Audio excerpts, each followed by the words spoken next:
The following broadcast is a Nighthawk Network presentation.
What up, everybody? What's going on? It's your boy E Buck in the building, and it's that time. It's Wednesday night, so we are ready to talk about this thing we call sports.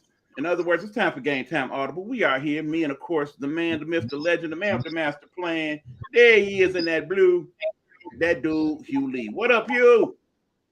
What's good, E man? It's very exciting stuff going on, man. Definitely want to talk about it. You know, the things that already done happened and the things is to come this week.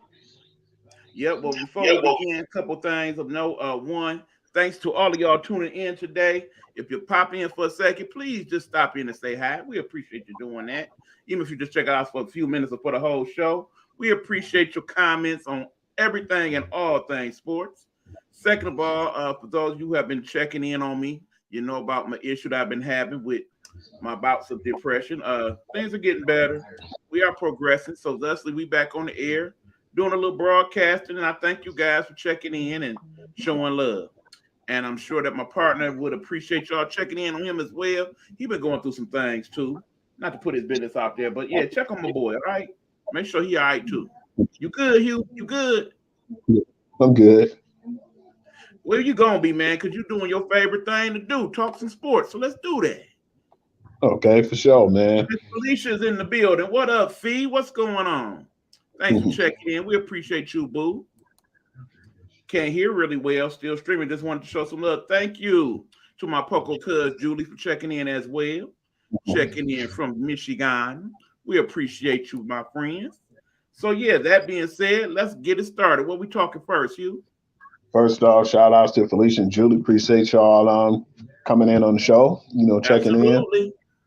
And we're gonna talk about football. We're gonna get that out the way because there's some more topics that we need to talk about. And he was surprised when he was telling me he ought to have been ashamed of himself because he was saying, "Don't talk football last," and he act like I don't know what tomorrow is. So no, actually, what this dude said is I needed to Will Smith myself for saying that I was gonna do football last. Man, what the hell? What up, EB? What up? Juan McCool, my former college roommate, checking in. What up, bro? Thanks for that message, by the way. Hugh, if you can't hang on for a few seconds after the show, I want to talk to you about this info that Dewan sent me yesterday. Will do. Something that might very well interest you as well. Okay. Rory Fudge, my old neighbor from across the way, has checked into the show as well. What up, Rory? So what up, people? What's the football? What's up? What up with it? It was a lot of stuff that happened, man, and I just wanted get it out the way right quick, man. First and foremost, we want to talk about Devontae Adams deal. He got paid pretty good, man, and it seemed like it's been a Pretty hot. good. They made him the second highest played wide receiver in football. That's a little bit more than pretty good, bro. You know what? That's funny. I'm gonna have to audible that. I'm about to read off the contracts for you. All Of right. course, Adams got the 5-year, $141.25 million contract, for 65 million guaranteed, up close. They're guaranteed money. Yeah. Then your boy topped that. Tyreek Hill with the 4 year, $120 million, 75 million guaranteed.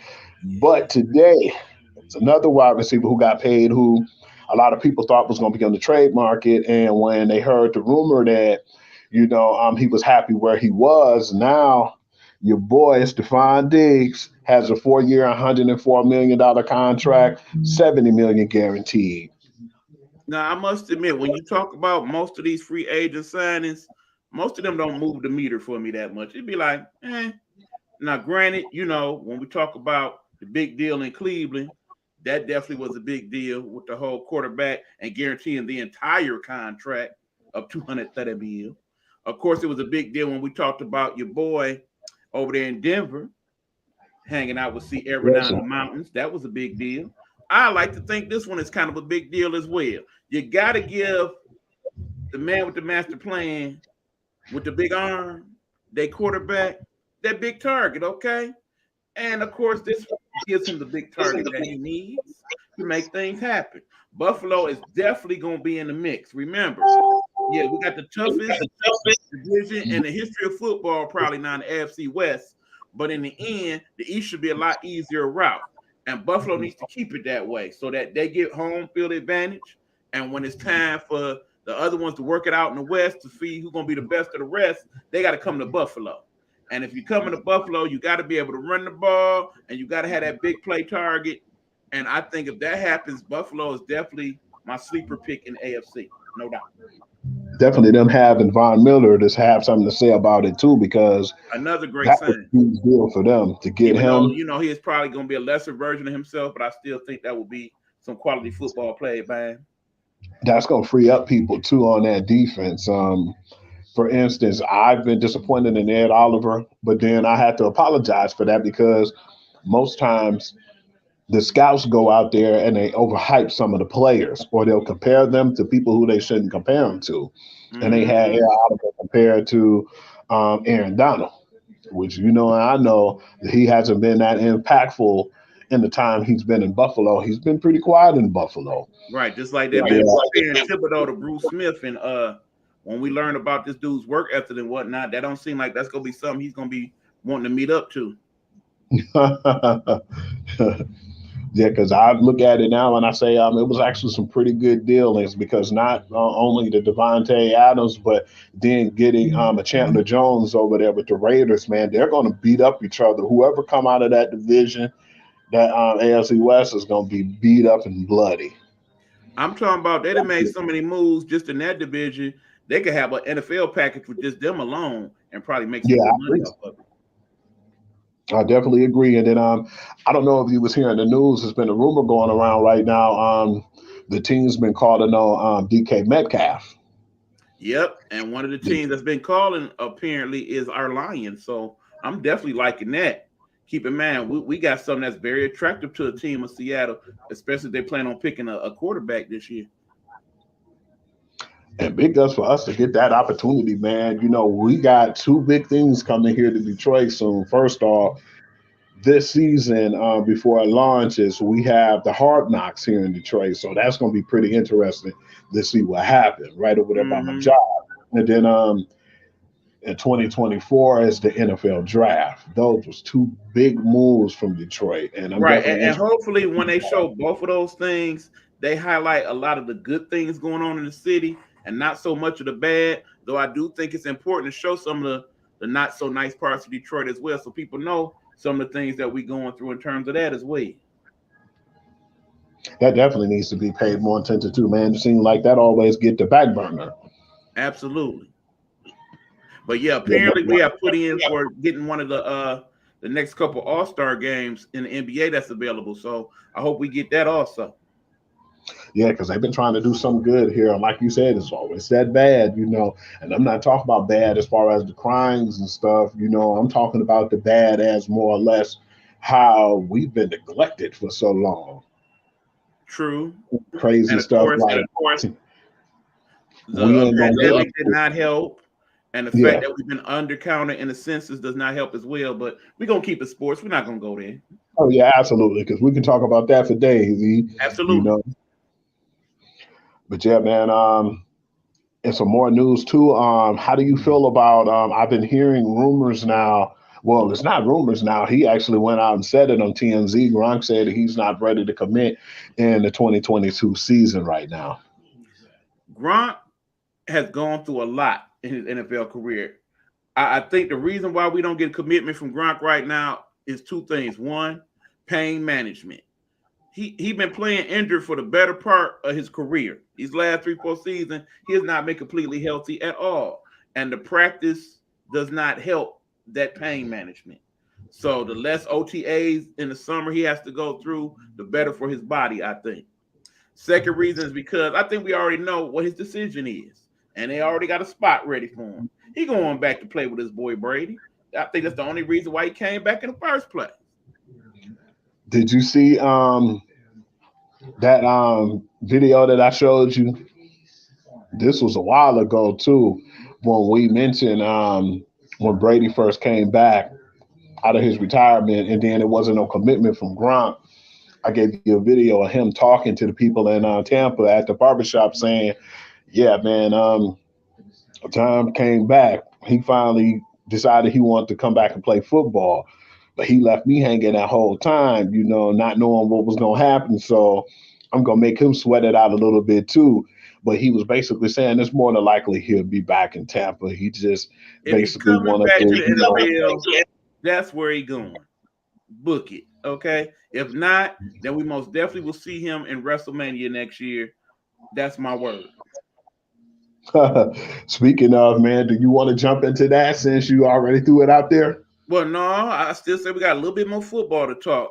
I want to know what your thoughts was of that trade that went down with the Eagles and the Saints. I like that because the Eagles felt like they didn't want to be committed to too many players right now. It's harder to try to maintain two first round picks, man. We saw that recently. I think the last time that happened when two high caliber players got selected back to back and they ended up not committing to both players was with New England. And I felt like, in a way, they still won some championships, and I didn't think it was that bad. But then, when they let Chandler Jones go to the Arizona Cardinals, but at the same time, my man's got his bag though. He got paid several times. Chandler Jones, he got paid with Arizona, and he turned right back around and got paid with the Las Vegas Raiders. So you got to look at it both ways. Even though Dante Hightower ended up winning, I think maybe two more championships after he left. But then at the same time, my man's sitting pretty, man. And he got him some nice little money over there right now with the Raiders. So I think it worked out both ways. But it depends on how you feel about either the money or championships. And most guys, when they win that championship, even if they win one, they go out there and chase that money, which you can't blame them, unfortunately, in some circumstances. And that's the whole situation before what we were talking about when we end up talking about Aaron Rodgers in the past, how we thought he was a selfish player. But to get back on the topic, I feel like the Eagles traded that pick because they didn't want to have to deal with two picks right now because they didn't want that to be a burden when it comes time to collecting or paying those players.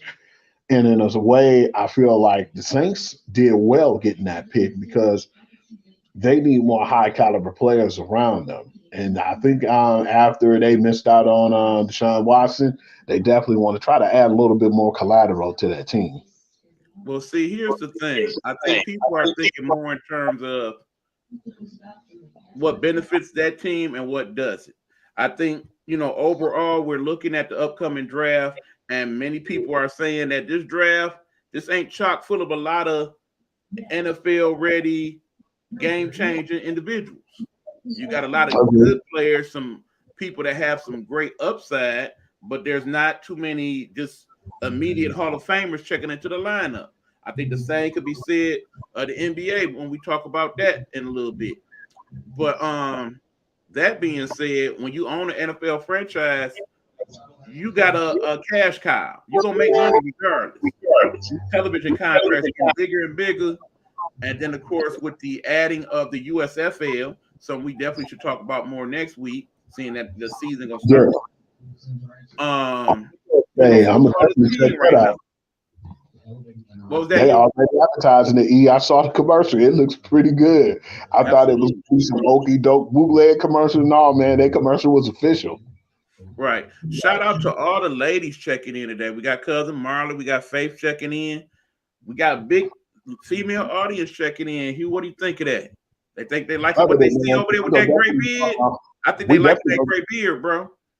we definitely gonna get that that female stuff on here too, man. And definitely I felt like this was some of the best basketball I've seen in college and the best I've seen in the WNBA. And I definitely will be watching more of the WNBA. But man, it was like this was really adventurous. It was so much good stuff going on, man. And I feel like unfortunately for some of the guys who probably watching the show, you probably are we already talked about it. I feel like the women's was better than the men in March Madness. I By a agree. long And shot. also remember two things. One, next week, WNBA draft. Definitely gotta consider some of that. And two, free Britney, damn it. Free Britney. She ain't got nothing to do with Ukraine or Russia. Send my girl back home. Free Britney Griner. Quit playing. That's a shame, man. If you know they doing that just to basically Political have poem. some type of collateral over us right now, man. And it's really to the point where I'm just upset that it took so long for them to actually start to really pay more attention to it and trying to get involved because it got too out of hand and it just seemed like when this was happening, biting turn of the cheek. But yeah, they need to be a little bit more, way more aggressive, not Way just more involved because remember, the one thing I can say about the previous stupidity that was president, when things of this nature came up, he did get asked about it and he did get involved. I mean, I was surprised when ASAP Rocky was helped to get out of his situation by the former president. So it wasn't all bad with him, as much as I hate to admit that. That being said, yeah, Mr. Biden, could you look out for your girl Brittany, please? I think please it'd be a little different story if it was Sue Bird or Diana Taurasi over there. I'm just saying. watch it, E. They both played on that same team in Russia, by the way. That's why I mentioned them particularly, not to mention the fact that they are a person that's not melanated. I'm just saying.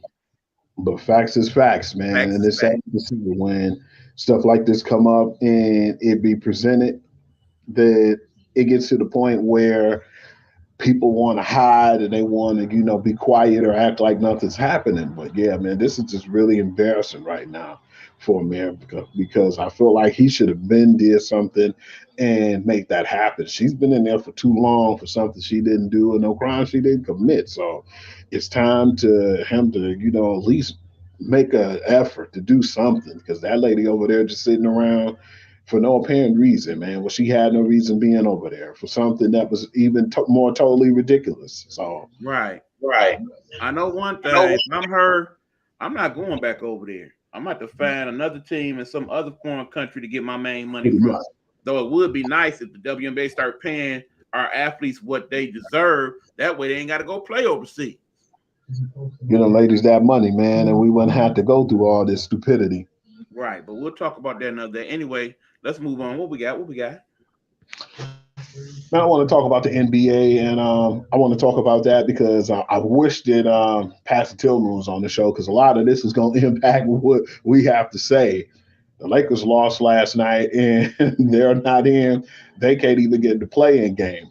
I believe the last two teams standing over there in the West is the Pelicans, which surprised me at first because no disrespect, but they were like 12 and 24 without Zion Williamson, and then they turn around and they have one of the better records in 33 and 30 to get in this play-in game, and everybody looked at the I had a brain freeze. They're looking at the Spurs, and they feel Right. like the Spurs are rebuilding right now. But the Spurs, technically being in that play-in game, letting you know, yeah, they're rebuilding, but then at the same time, they got some pieces to build on. Because if that was the case, they wouldn't even been even considered being in the playoffs, and even to be put in this play-in game, with how bad I felt like they played this year, man, that just shows a lot in the coaching, and you got to give Popovich a lot of respect, man, because regardless, he done lost all his key pieces in the past, and he's still in it, man. He got a lot of good future guys right now that he could build on.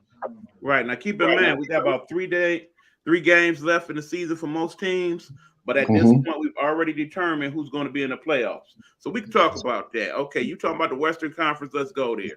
We basically got Phoenix with the #1 overall seed. You got Memphis, Golden State, Dallas as 2, 3, 4. You got Utah and Denver 5 and 6. Minnesota and the Clippers 7 and 8. And New Orleans and San Antonio at 9 and 10. Let me just say, first of all, shame on the powers that be. I understand that the TV networks play a large part in this. The fact that we are constantly talking about a Lakers team that is not performing well, that is not going to make the playoffs, a team that was talked about on many of the talking head stations today, because you know I keeps up on that on Tuesday and Wednesday in particular. But yeah, CBS Radio and ESPN Radio and Fox Sports and all of that. That primary focus early on in the broadcast was talking about the Lakers, a team that is not going to be in the playoffs. I understand that team has at least 4 Hall of Famers on it. I understand that team was one of the main teams that was supposed to win, according to the sports books. But bottom line, we knew this was coming. They've been bad for months now. And when you got 2 of your major players hurt for a good part of these last 20 games, it was inevitable we was going to get here. But just because they are the Lakers and they have won all the championships they won, that's why people feel the need to go there. Just because they're in LA, the second largest TV market in America, that's why they get all this play. But it's not fair. It's not fair to us who want to hear about what's really going on in the league. It's not fair to teams like Memphis and Denver that basically don't get hardly any airplay. It's most definitely not fair to the LA Clippers. They have been disrespected throughout this season. The fact that they made the playoffs with a record that's almost a winning record with the major injuries. Kawhi has not played not one damn game. Not one. Paul George has been good out for a good part of the season. They had several injury issues, a couple COVID issues, but they still managed to make the playoffs ahead of the team that's in that same building. And they don't get no love. It's ridiculous. Get off the Lakers. That's what I'm saying. The sad part about it is too, you know, they're gonna try to find a scapegoat with all this, man. And they already have. It's just a question of when. If I'm that man, I'm already packing up my office. You know he's gonna get fired. Because they were already saying they're gonna move on from Vogel, but as they should. It is per his fault. A lot of it don't have, well, yeah, because you know he put those people in. A lot, Hugh. It is part of his fault. It's also the doggone Pelinka's fault for putting the team together. It's definitely LeBron's fault for signing off on it. Yeah, I think I was hearing. Did you hear the rumor just recently that Magic Johnson was on one of the? No, that's not a rumor. And he was saying deal in rumors. That's Magic Johnson. It is a fact. They've been talking about that for weeks. DeMar DeRozan was close to being over there until LeBron James and Russell Westbrook start vibing, and that changed the complexity of the trade. That's exactly what happened. Now, that being said, it's also been said that they could have made it to where it worked out and they had both of them. But for whatever reason, well, part of it was the Carmelo situation. But whatever other reason, they didn't work it out in the salary. In the end, if you got those people on the team, just like back in the day, you could have scrub A and basic player B and over the hill player C to add with that mix, and they still should have won. I mean, DeMar DeRozan played a lot better than anticipated for the Bulls, but you still knew he was a good player, and he fits that system better. He does not require to have the ball in his hand like LeBron and Westbrook do. He showed you that the perimeter game still does exist too, man, because he really been solid this year for that team. And it's unfortunate that they paid all that money to Lonzo Ball, and he's always injured, man. I think they should have had a clause in that contract, but we're not going to really get into that. But that's a Right. really good team, man. Zach Levine and Vucevic. I really thought when they put them together, I was like, I knew they was gonna make some noise. I don't think it'd be enough noise to knock off like a Milwaukee Bucks team with Giannis. Right. Well, that being said, at least the Bulls are in the playoffs. So let's talk Yeah. about who's in the East in the playoffs. You got Yep. Miami and Boston vying for that number one seed. Basically, Miami wins one more game, they will be the number one seed. You got Milwaukee third, Philly fourth. Kind of surprised, but keep in mind that's all like in half a game of each other. Depending on how these last games go, Philly could move up to two. You got Toronto fifth, Chicago sixth. Basically, if Cleveland wins tonight, they'll be in the playoffs in the seventh seed. And then we got Brooklyn, Atlanta, and Charlotte in the play-in at this point. Now we all know it's a little different in the East this year because we already know the situation with Brooklyn. More than likely, they will be the winner of the play-in game. More than likely. Pretty much. But that being said, getting them versus a Milwaukee or a Boston early on is not really an ideal first round matchup we want to see. No, because a lot of you got to give a lot of credit to the Boston because we bashed them a lot on the show, man. I know we did. I Yeah, we started did. and I said, well, man, maybe we too hard on Boston, man. And I think the whole situation when they had that players only meeting Exactly. starting I off think with that's what Marcus did it for Smart. them. I agree. It changed everything, man. And the Robert Williams guy, man, being a big man, he's been doing all the dirty work. He grabbing rebounds, he blocking shots, shooting the baskets at the post, and they just been having more play as far as better guard play, rotating the ball. Because have you noticed that at least five people to touch the ball now, maybe three or four before a person even take a basket. Man, they rotate the ball more and they're playing more as a team, a cohesive team too. Because I didn't really feel like it was going to work at first, and I was like, man, what's wrong with these guys? We've been talking about these guys should be separated with Brown and Jason Tatum, but at the same time, now that we see them, man, they're playing really solid basketball, man, and they competing. And they, like you said, they one game out from being the number one seed, and we didn't see that at first. They went from like the A seed to being that high right now. And to being able to almost get that number one seed, it depends on what happened in the next few games. But then you got the playing games in the East, and most of the teams are pretty close. And that's the best part about it because when you look at it, it surprises me, man. Most of the teams are 500 too because some of the people in the West are not even 500 teams. Right. I believe this one in the Charlotte, the way they tapered off because they really had a solid team and they were playing really good this year. I was calling them the East Coast Memphis. But no, I can't say that now because even without Ja, they went 20-2. But then it was just something wrong. I don't know what was going on over there, man. And they're a game over. Atlanta is like 2, 3 games over, but I was disappointed in Atlanta too. I really thought that they would have played better. But yeah, whoever they play, and it's unfortunate.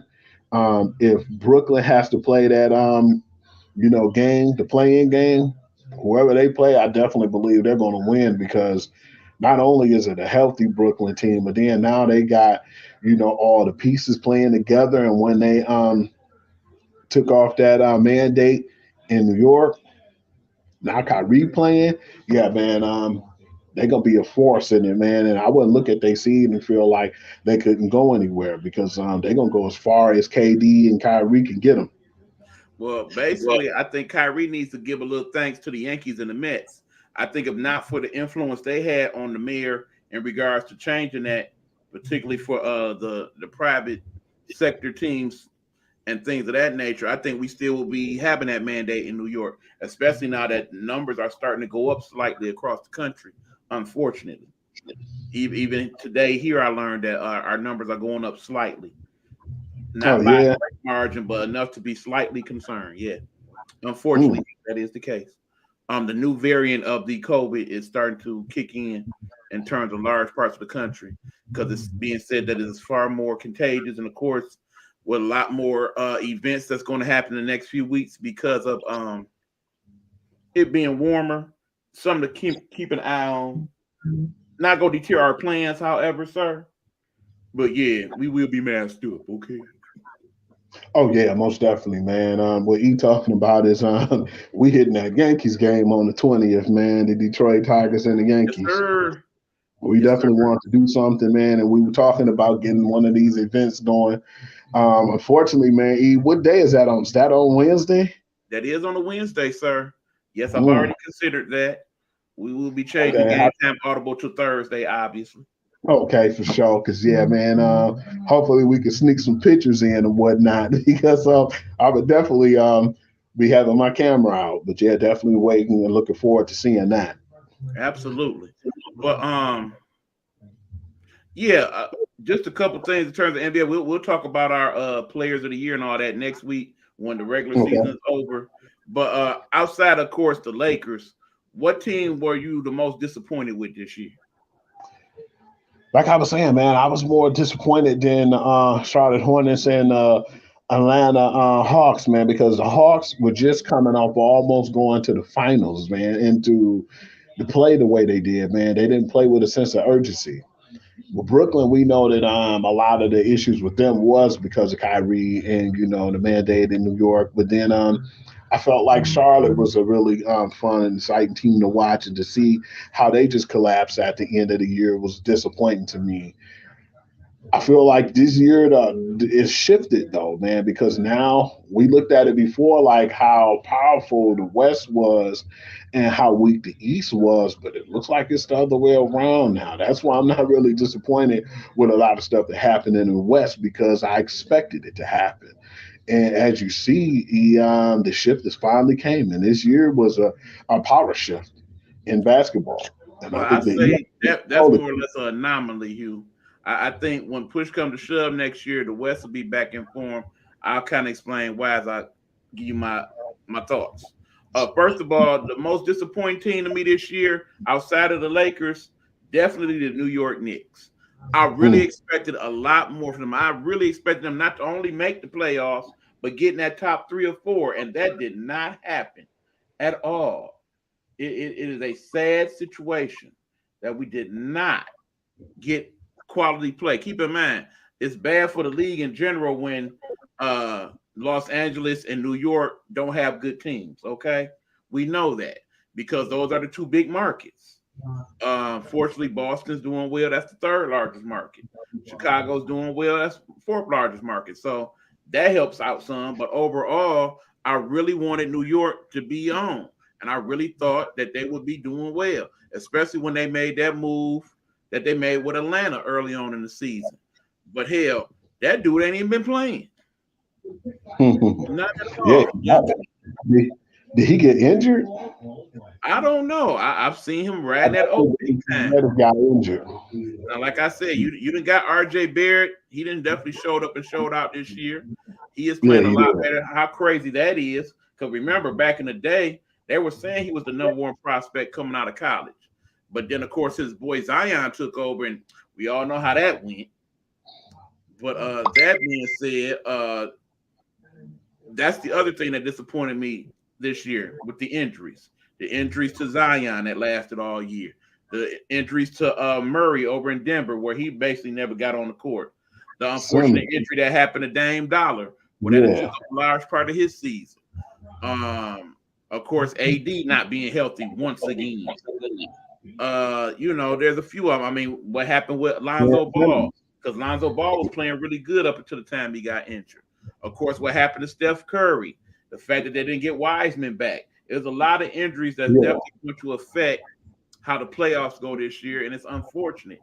I mean, is it that these players are not doing a good enough job of getting themselves back into NBA shape, or is there other issues? We definitely know that's probably the case with Brooklyn and that damn, you know who he is. I got that picture on deck. Let's throw it up there right quick. Yeah, this dude right here. The clown. I need you to get it together, brother. Like I said, you may be the difference between them getting out in the second round and them going to the finals. Because is he even playing in the playoffs? I'm not At, even at sure. I this haven't. point, he's been ruled out for the regular season, but not the playoffs as of yet. Okay, because The yeah, latest it's like report is that him. him and Steph Curry, they out for the regular season, but the playoffs is kind of a situational. They are ruling being out for the playing game, however, at least the first one. Oh, okay. That's why, Herniated because I disc wouldn't in the do that back, either. right, which is a tricky situation. I'm definitely disappointed in that too, man. Like the Dame Dollar situation, because it seems like he's been on the injury list all the time now when you turn around. But it's just the injuries in general that happened this year with the Wiseman, man. It's like, I thought he was gonna have a really good bounce back season. They needed him too, man, because Steph Curry, man, he constantly injured all of a sudden, man. It's like you can't get him from being to the point to, like you said, if he was healthy and stayed healthy consistently, man, he would have probably been light years past that 3 point, leaderboard right now. Absolutely, because you think about it, in the last 5 years, Steph been hurt at least 10 games in each one of them years. But like I Yeah, said, I'm concerned about the injuries because hell, even LeBron had been hurt for a significant time the last couple of years. Now it's kind of more to be expected of him in regards to that, because as you get older, of course, your body starts to break down. But that being said, he's still in a lot better shape overall than a lot of his younger counterparts. yeah, definitely want to see him being a little bit more healthier, man. But then at the same sense, man, I mean, we understand that happened, and that's just the way the game is. But yeah, man, it was a little more disappointing season than I expected, because we didn't get the chance to see some of the people who play at a high level in more games. But at the end of the day, it was just gonna happen. It ain't nothing we could do Right. about it. And then of course I must admit I'm also disappointed with my Pistons. I didn't expect great things from them, but I definitely expect them to take a step up, and it appears that they're more or less taking a step back. I mean, Yeah, understand they had pretty much the worst record in the league last year. Now they pretty much close to that. I mean, even tonight, they pretty much playing a B squad to finish the season because obviously they're trying to tank. Of course, they're not calling it that, but clearly that's what's going on here. They want to stand that top three position so they have a chance to win the lottery again. But that being said, I don't think it's in their better interest to win this year's lottery. To have a higher pick, yeah, that third or fourth or fifth pick, that's good because I think you'll have some nice choices in there. But again, there is no definitive go to this person is going to change everything type player in this year's draft. It hasn't been in the last few years, to be honest. not at all. And it's sad because you want to see that, but I've noticed it hasn't really been like that in both sports, man. Basketball or football. Hell, Exactly. not even in baseball. We not even seeing no guy who comes out and make the impact like the Mike Trout made. So Right. yeah, I would say the closest thing to that has been Shohei Ohtani in the last few years. yeah. You know what? Yeah, I would have to agree. I would Shout out to definitely that have to guy. agree. Definitely looking forward to seeing him play tomorrow. Absolutely, man. Just looking forward to the Angels playing in general, man, because they got heavy pitching over there now too, and the players are getting healthy. I see Anthony Rendon in spring training, man. I was so disappointed when he got hurt because that definitely let you know it was going to be a long season. Because not only did he get hurt, I think he got hurt around the 4th of July, so it was a long season after that. But I'm looking forward to seeing them play, getting Trout back, having Otani over there, Rendon, and some of their good Right. pitching. But then people keep sleeping on my man Thor over there too. Noah Syndergaard, man, this is a make it or break a year for him. So I hope that he played well, and definitely Absolutely. looking forward to him. Because I want that brother to succeed because he one of the best in the game, and if he can put the Angels back into the point where they're respected and they got a name for themselves, man, even if he didn't stay with the team, he can go somewhere else and make a whole lot of money. So yeah, let's just hope that that could be something that he could do. And if he decides to stay with the Angels, that's fine. That's good for the Los Angeles market. But if not, he definitely have another payday because Yeah, I well, think we're gonna talk more. yeah, We're gonna talk more baseball later on, so I'm not really gonna dig into that too much. But yeah, I agree with those comments. But yeah, as far as the NBA, I'm pretty much ready for this regular season to be over. Let's get to the playoffs, man. Let's get it cracked. okay. But And yeah, the let's playoff, move on. What's next on the menu, sir? Oh, okay. Yeah, man. I want to talk about the Tigers Woods, man. Now that's definitely a subject I want to get I into. definitely thought that was amazing because at first they were just saying he went and he was just trying to get his feet wet, and I think he got that hunger again. And he said, "Yeah, I'm playing in the Masters, man. So count me in." It went from him just practicing to saying, "Definitely count me in." You got to really get a full feel for what we're talking about here. We are talking about a man who 12 months ago was in a damn near deadly car crash where the first couple days they were not only concerned about whether he would walk again, but whether he was going to be alive to be walking again. It was that deep. He had several abrasions and cuts and contusions and breaks, not only in the leg, but in the arm as well. So the fact that we are 12 months later or 14 months later, and here he is about to actually play competitive golf again. And according to him, he is not there just to participate, he is there to take over. He said, I would not be playing if I didn't feel I could win. And if this was virtually anybody else in golf on planet Earth, you'd be like, man, you're just lucky to be able to walk. But because it's Tiger Woods and he has done what he has done in the past, you can't help but believe that, yeah, if he believed it, it's possible. Remember, the one thing about this particular thing is that when you play the Masters, they do make their adjustments over the years, but for the most part, it's the same course. It is the only major championship that's played on the same course every year. Not to mention the fact that it is played in a warm weather climate. Because keep in mind, any golf course now that will probably have less warm days, you probably won't see Tiger Woods because he's talked about how that affects his body. Remember, the leg is not the only issue Tiger Woods has. He has Yeah, had that. his neck operated on 5 separate times with fused vertebrae and all of that.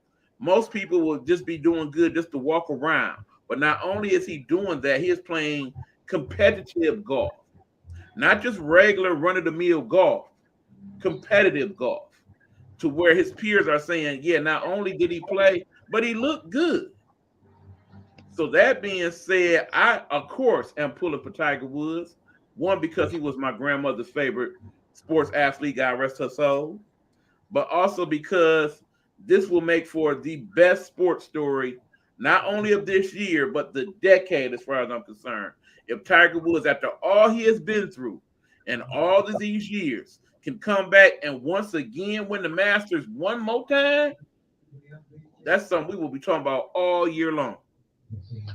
Yeah, he built different, man, from what he do as far as his weight regimen and how he trained, and he's just a different athlete than a lot of people. And I feel like him getting this opportunity and him saying, man, I feel like I'm up to par and I'm ready to play, and he's back at somewhat of a strength of where he feel like he can compete enough to win.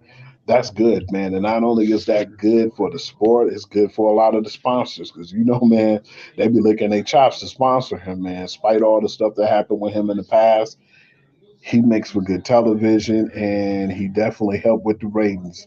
And the sponsors are there too because they want to definitely get their two shoes in. Keep in mind, golf was a popular sport before Tiger Woods, but not nearly as popular as it is now. He is a person that has transformed the sport. Remember when Tiger Woods first started in the 90s, your average golfer looked like me and you with the big belly and the flabby arms and all that. Now you see these golfers, they look like they're ready to be the next WWE Intercontinental Champions. They built like, I mean, you look at DeChambeau, you look at Spieth, you look at this Rom. Some of these guys is yoked. Okay, you looked at Tiger Woods yesterday. He ain't no punk. You can see the muscle definition and whatnot. This is a big dude, okay? He kind of ripped up under there. You know, not to be looking at a dude body like that, but I'm just saying.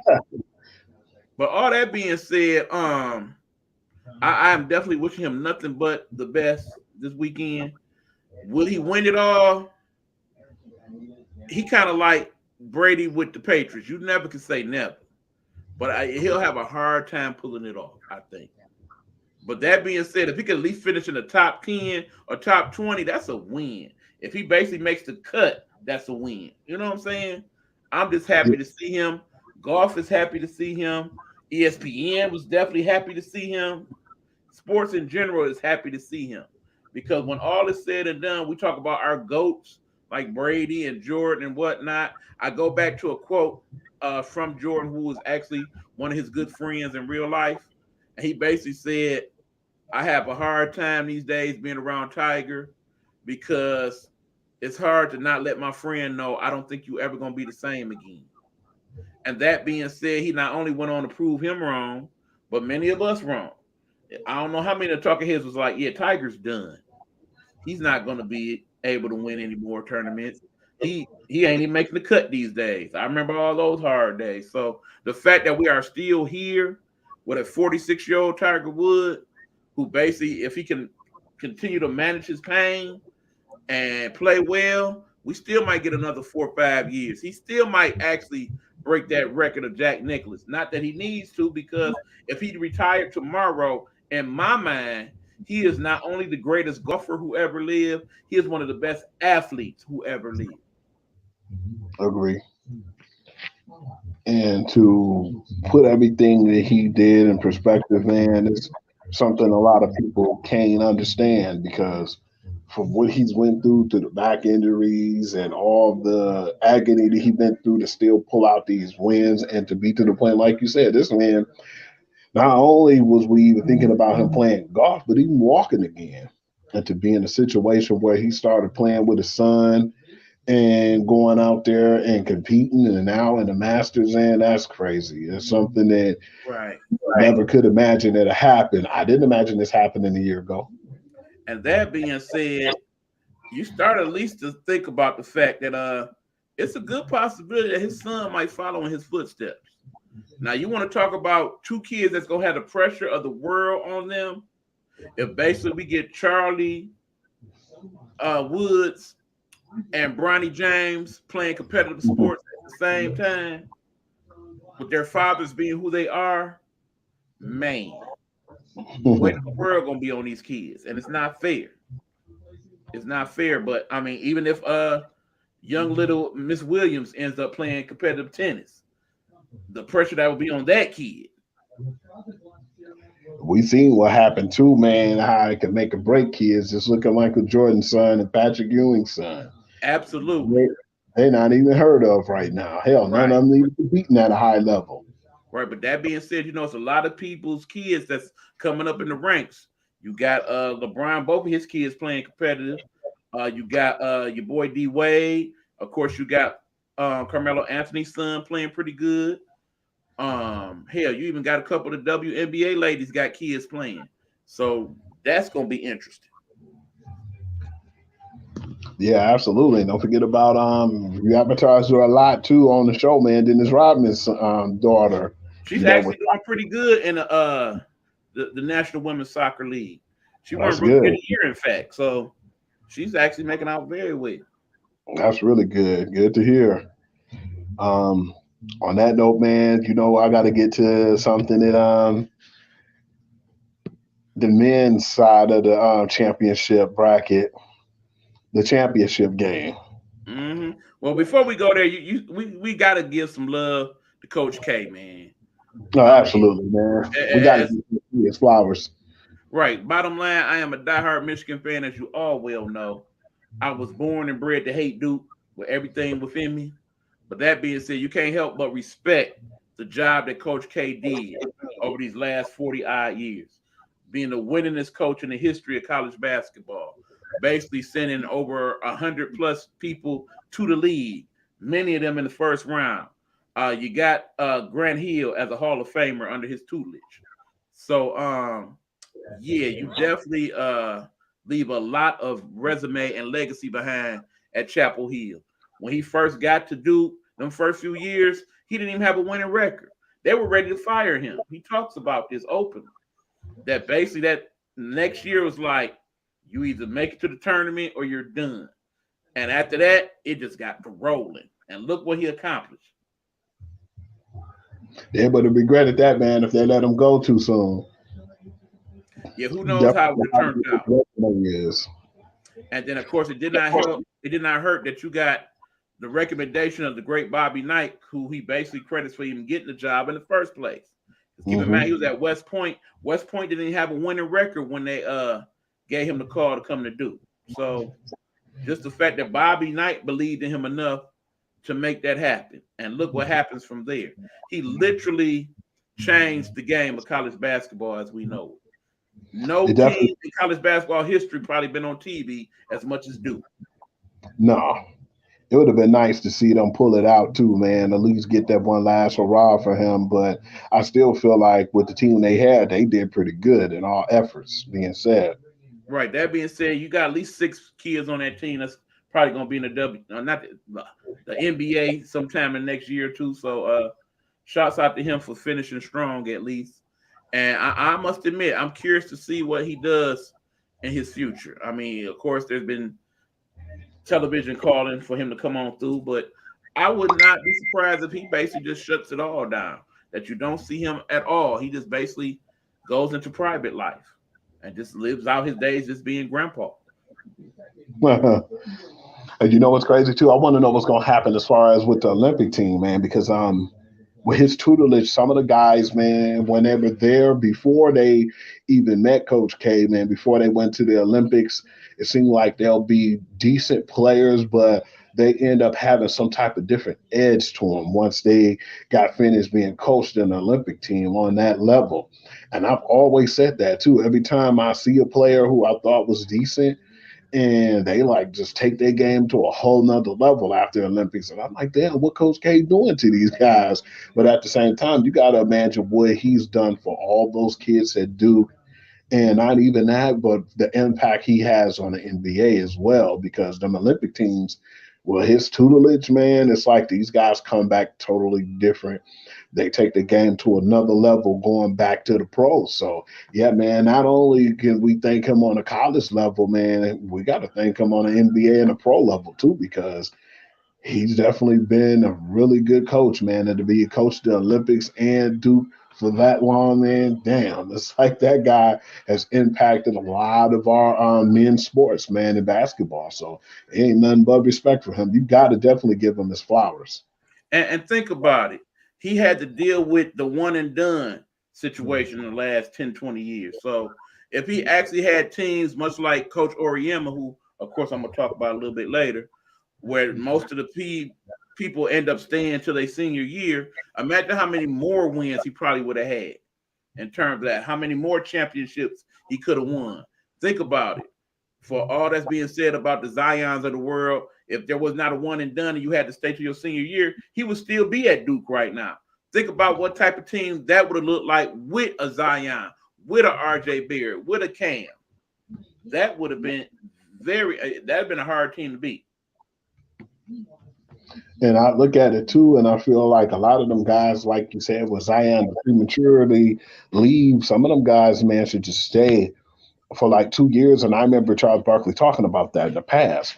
He was always saying how it at least take 2 years to stay in college to develop a game on the NBA level. Because a lot of those guys, when they one and done, they come in and then they start to blossom after the second season, like the John Walls and a lot of the guys who came out earlier than what was expected. I definitely feel like the 4 years give you more leadership, and the second year definitely give you to the point of where you can understand what you could do and your potentials in the NBA. But the 4 years definitely make you a leader. But when some of them guys, man, we can't put ourselves in their shoes. They might need the money and they have to make a quick exit, to provide for their families. But see, that's where we got to talk about where the GIL comes into play, where basically you get paid for your likeness and images now, to where it's not a necessity for you to have to come out of school as a good player, because more than likely you've made some type of deal with some type of manufacturer or company to where you're making some money. And it's the type of money where you can help your family out and be straight. And so that should not be something to where we shake our head and be like, well, they got to come out, they family poor. In some cases, these people making $1 million deals. Right now, it's talk that Paige might come out after next year, but hell, she's making more money as a college player than most of her WNBA counterparts. Yeah, something got to be said about that too, because when you look at it, man, it's like the professionals should be getting paid and getting taken care of on that level. Hey, what's up, bro? How you doing? Shout out to the one and only Road to Stardom checking in. Thank you, Road, for coming in. We always appreciate you. One of our favorite people on the show. You know that. But yeah, man, I definitely been disappointed on how that's been handled. But that's a whole nother topic, man. Just hopefully they can do things a little better and distribute the money a little better, man. It's sad to when you got to go overseas and get in a situation like Brittany's in because they make more money over there too. They need to Right. Well, start. like I said, it's definitely something that I plan on addressing in future show scenarios.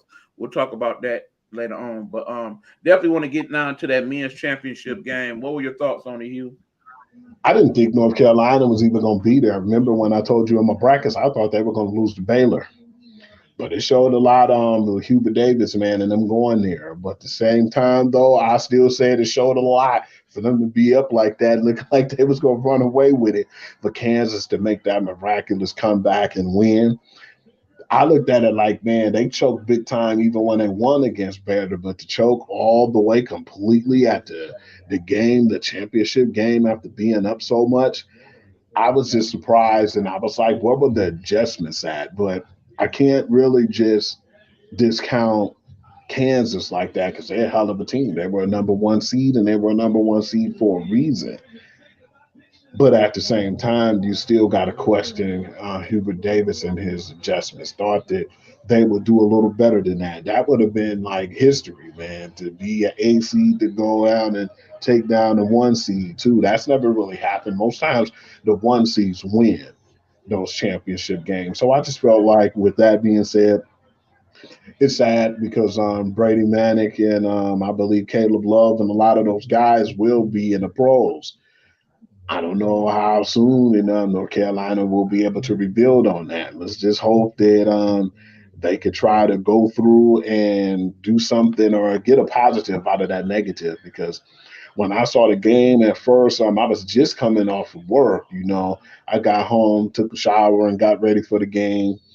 About time I looked to see how bad it was in the first quarter, I dozed off for a minute and to wake up and to see Kansas hoist the trophy. I said, wow, that was just really to the point where you look at Kansas and say, man, that was a hell of a team and what they did and them making their halftime adjustments and just the collapse of North Carolina. Really thought that they would handle that a little better. But yeah, I mean, it happened, because that's one of my squads too. That's why I have that voice of disappointment. But at the same time, I looked at it too like, man, I didn't even think they were going to be there. So I was just surprised that they got that far. But to get there that far and to have that big of an advantage to let it slip between your hands, it's some questions need to be answered. Well, see, Road, I definitely agree with you in terms of that second half. Just in terms of in general, it is really starting to bother me that this Yeah, has become a major part of both the men's and the women's game. Actually, it was actually the reverse when it came to the women's, but we'll get to that. My problem was like, yeah, you up 15, you have some quality post players. Let's work it to the post more. You up 15. You want to slow the game down. You don't want to speed it up. What happened was uh, Kansas came out on a run, as should have been expected by North Carolina. You know they was gonna make some adjustments at the half, and as opposed to meeting that energy and playing with that same type of intensity, they basically started to go in their bag. And in their bag, they pulled out a lot of 3-point shots that were not good 3-point shots. They were the Steph Curry variety. And there's very few people that shoot like Steph Curry. On a good day, Steph Curry don't even shoot like Steph Curry. So the fact that that has become a key part of everybody's game, what regardless of what size you are, that is part of the problem that they had. That's part of why they lost that game. I agree, Rose. yeah, it was ridiculous, man, and that's what I get sick of too. The new NBA, man, the way they just shoot these threes, when it's unnecessary. And that's even the college game now, man, on both levels, the men and women. So, yeah, I just been disappointed to see that, man, and people just not looking at the game and respecting the fundamentals. Like, where's the post game at, man? And where is, the perimeter game at, man? Most of the people want to just shoot threes all day. And we've said that before. That's how losses become even more humiliating losses. You win by the three and you die by the three. When you win by the three, you look good. But when you die by Mm-hmm. the three, Because, like I you said, if Duke never would have thinking it played through. more like they played when they played Michigan State against North Carolina, they would have made it to that final game. The fact that they went away from going to the post and started doing more of the perimeter shooting, that's not the strong suit of that team. That team had a lot of quality big men, a lot of good perimeter players. They should have went more toward that. That would have won them that game. I honestly think. I mean, same situation with Gonzaga. I feel like that's why they ultimately lost in the tournament. You have two very dominant big men. Yeah, granted they can shoot from the outside, but why do so when they both 7-footers and they both could just take up the lane? I've seen Absolutely. Gonzaga win several games like that early on in the season. I hate that they went away from that. Yeah, just definitely getting tired of how they play, man, nowadays. Like you said, you got two 7-footers that was on your team, man. You had Timmy and you had Holgram. And I was upset too because I felt like Brady Manick didn't really take advantage of his post game. And Caleb Love didn't play like he normally played with the same intensity, and I saw it for what it was worth. And when I woke up, what scared me the most was, and I definitely thought I was dreaming because I was dozing off that the fact the score was 61-65 North Carolina. And that's when everything just, fell apart from there. Right.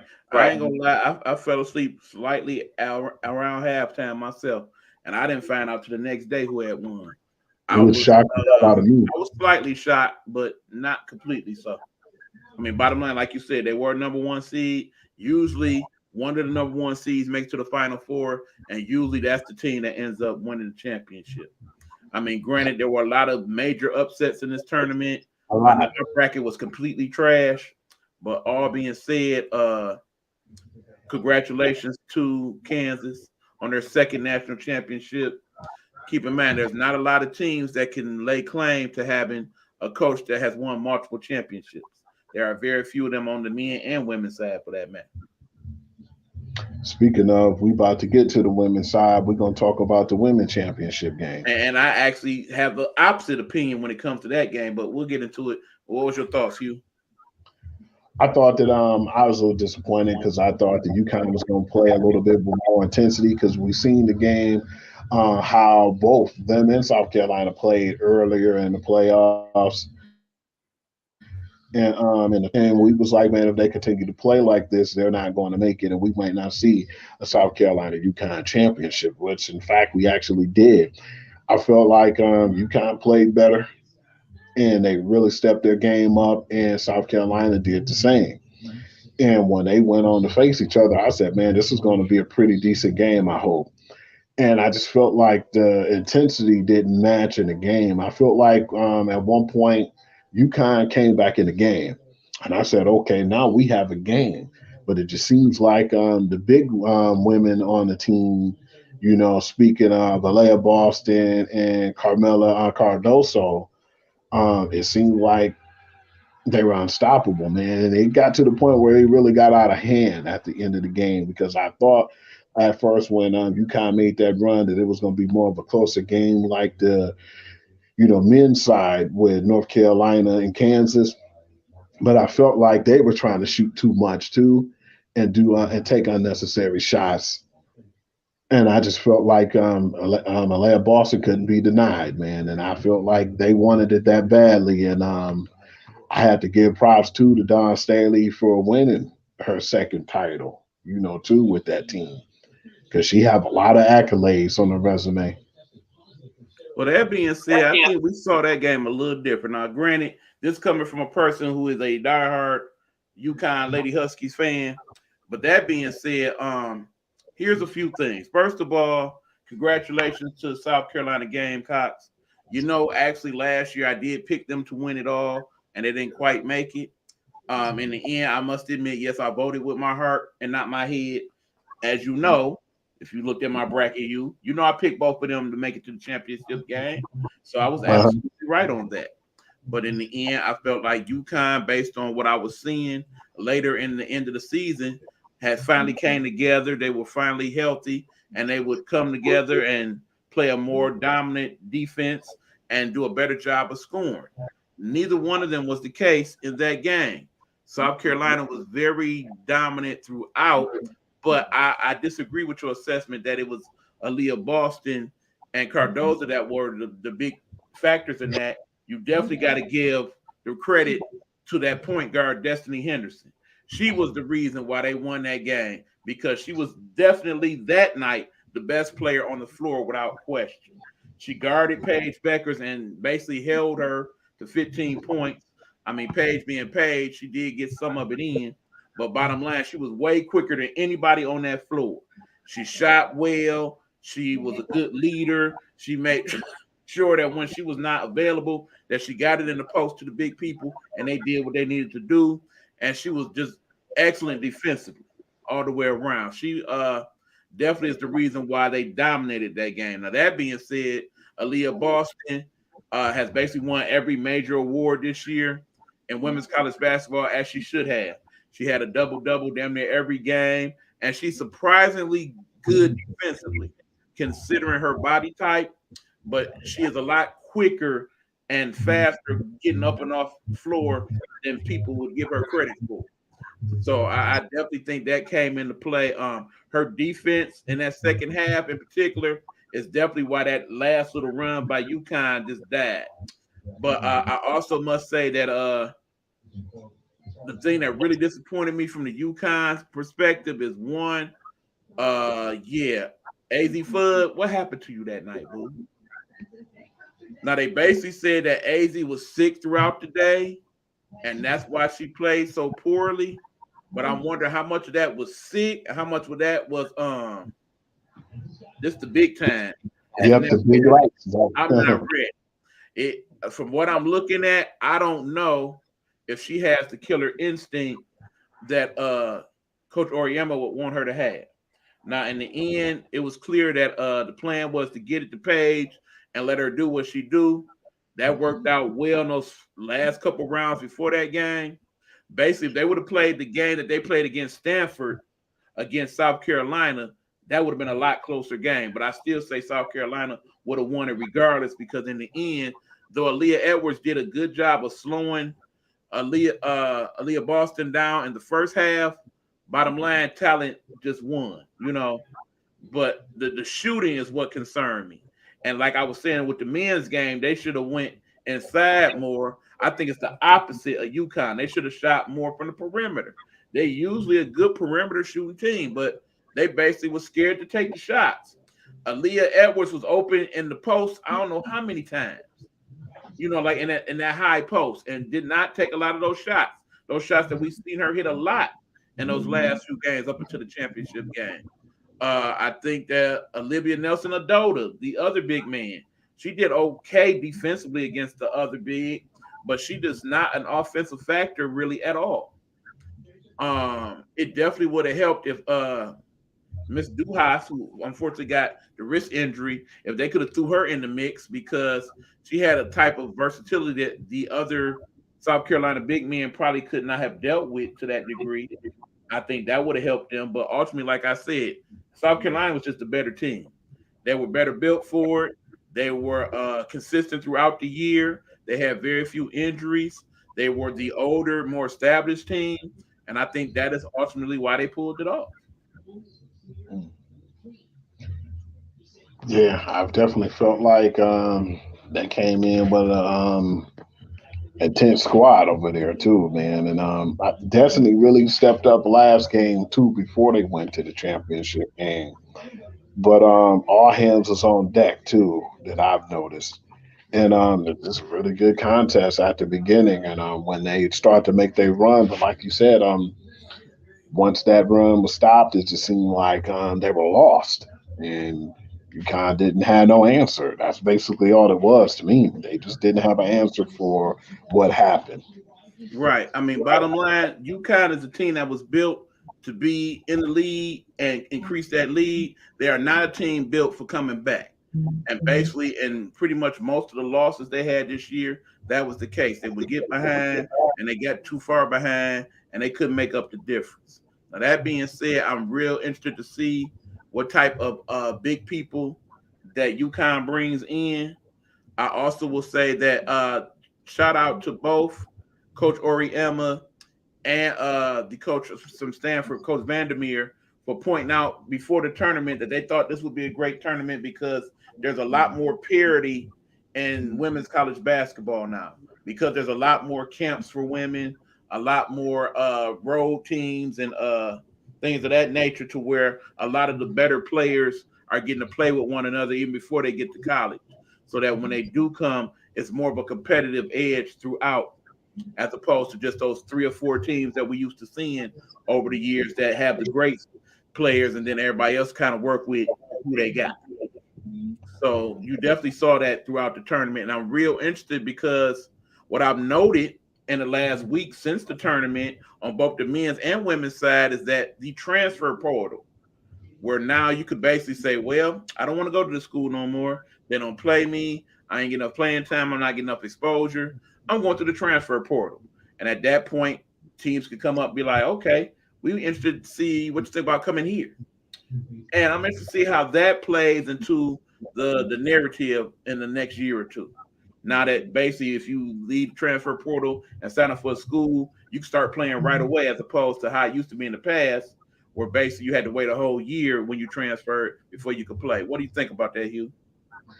I think it's amazing for the sport because now it makes it harder for teams to win championships, man. 'Cause how, when you look at it, when you see how UConn's and Dukes and all these teams in basketball, and then even the Alabamas and college football, man. Now that you got that portal where some of the guys who probably didn't get a chance, who might be a hidden gem that's on the bench, can go and excel other places. The free agency definitely make things a lot more interesting because it's going to put into perspective now.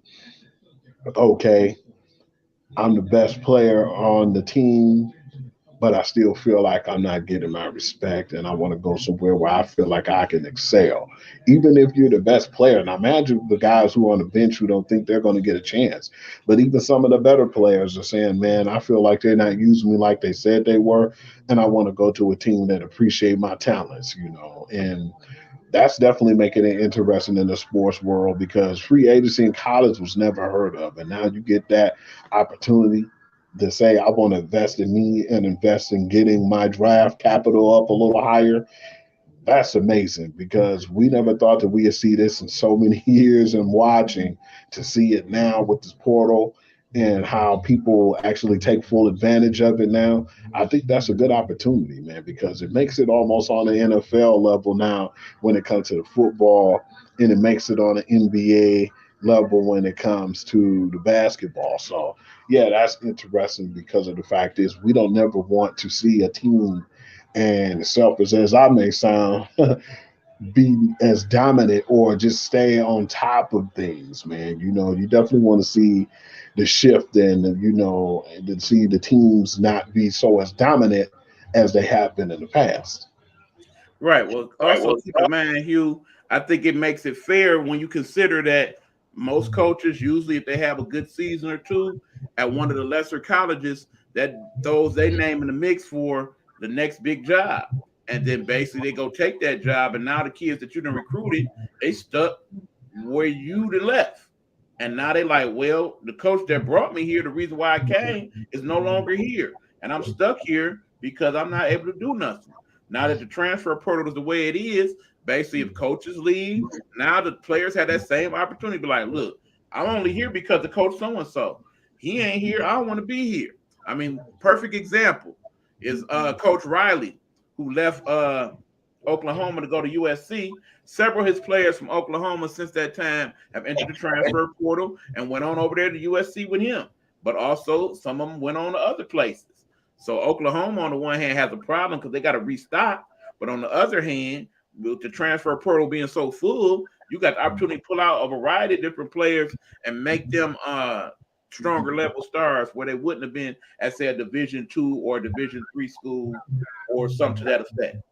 The other thing I like about it is, remember, as college students, sometimes we go to college and that one key factor be like, look, I miss home. I hate that I went this far away from home. I'd rather play someplace closer to home. So that transfer portal gives them that opportunity to do just that. And they probably make out better from the likeness deal because they now go to an environment where people are familiar with them because of their high school days. So that gives them the opportunity to make more money on the college level. I didn't even think about it like that. Yeah, that's pretty cool too, man. To say I want to get closer to my home, and and if you're from Michigan, if you can't come to Michigan, you can at least go to Michigan State, or if you can't get that close, Or my former alma mater, Eastern Michigan or Western or Central, Mhm. exactly.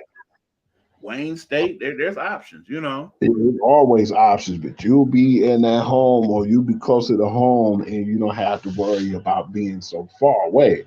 But yeah, that's a good way to put it, man. People didn't. I definitely didn't look at it like that. Most times, it ain't really about just competing, man. It's about, yeah, if you want to compete on that high level, but at the same time, being close to your loved ones, man. That definitely has a hell of an effect. Right, and I'm glad that you mentioned that because that brings up what basically is my new concept for a show, and that's probably a perfect place to point it out because there are several things involving the sports that we always don't necessarily concentrate on, and because we Game Time Audible and we have all this 2 hours to fill with the major sports and just basically the facts and the figures and whatnot, we don't always dig into the crust of what some of the issues are in terms of people not relating to sports and things of that nature. So that is why I am bringing out a new podcast. That podcast will be known as the Big Buck Sports Report. And we will start that in the next couple of weeks. And on that show, we'll talk about some of the things we talk about here, but we will take that space to kind of dig deeper into situations like transfer portal and how free agency is different from baseball to football and what have you. That is what I want to use that space for. And I also want to put that on some of my other platforms, like not only just Facebook and YouTube, but Instagram and some of the other platforms that I'm streaming on. So I will use that show for that. And that show will be my show. Now, eventually, somewhere down the line, I would like to convince my co-host to have his own show where he could concentrate on some of the things that he is better focused at. Particularly, I would love for him to do a football show, football being his main jam, and he can definitely dig deeper into the scenario. I am convincing him to do that sometime this year so we can get that going. Do you hear me, Hugh? Oh yeah, But do you feel me, Hugh? definitely feeling you. You don't feel me yet, y'all. We gonna get him there though. Let that dude know. Matter of fact, let us all know what you got thought wise, because what you can do is go ahead and put your information in either our messengers, by the way, on Facebook, Mr. Hugh Lee, or of course ebook Eric Buckner. But also you can reach us at our doggone email address, which is of course nighthnetwork313 at gmail.com.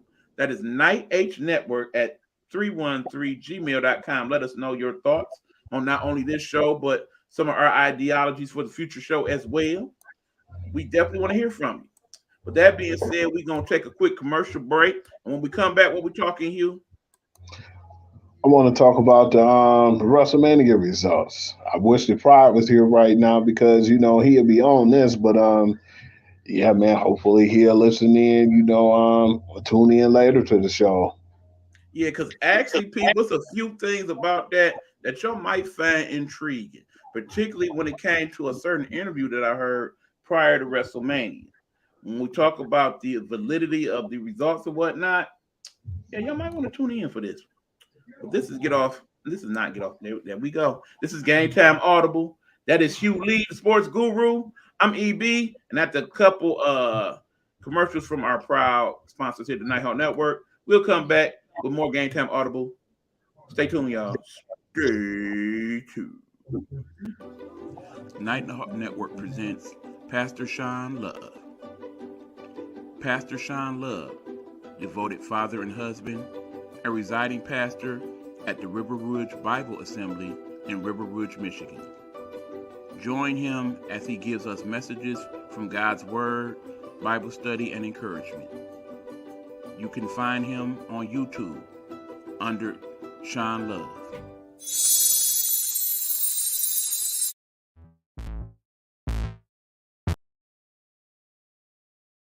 Hello, hello, hello. It's another glorious day, my T-Sippers, and you know what time it is. I hope you have all of your comfort together because it's time to dish tea. And you're dishing tea, darlings, with Big Meat.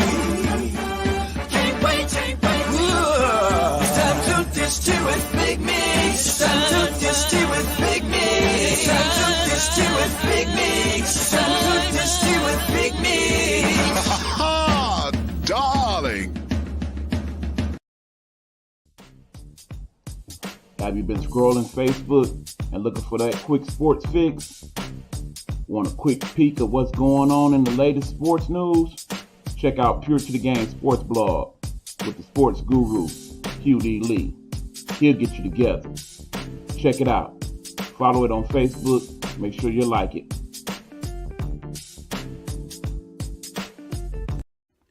What's up, everybody? Eric Buckner here. You know Miss EB, Young Easy, Eric Buck, all that good stuff. Anyway, I'm here to kick it with y'all about this little podcast I've been doing. You know, I talk trending topics. I talk about the stuff we as people need to talk about. I talk about some things, actually, that people kind of want to shy away from because we got to have these discussions, folks. That's how we get better. You know what I'm saying? But anyway, hold on. Yeah, so anyway, you know, I do it Tuesdays, 8:30 p.m. You can check it out on Facebook, on YouTube. You know, it's a good show. I say get into it. Yeah, you want to know the name of the show? You said, hold on. Hey, you, get off my lawn. Yeah, anyway, that's the name of the show, by the way. Get off my lawn. Check it out Tuesdays, 8:30 p.m. The views and or opinions expressed here on Gametime Audible is that of the host and or guest, and does not necessarily reflect those of the Nighthawk Network or its affiliates. Viewer and listening discretion is advised.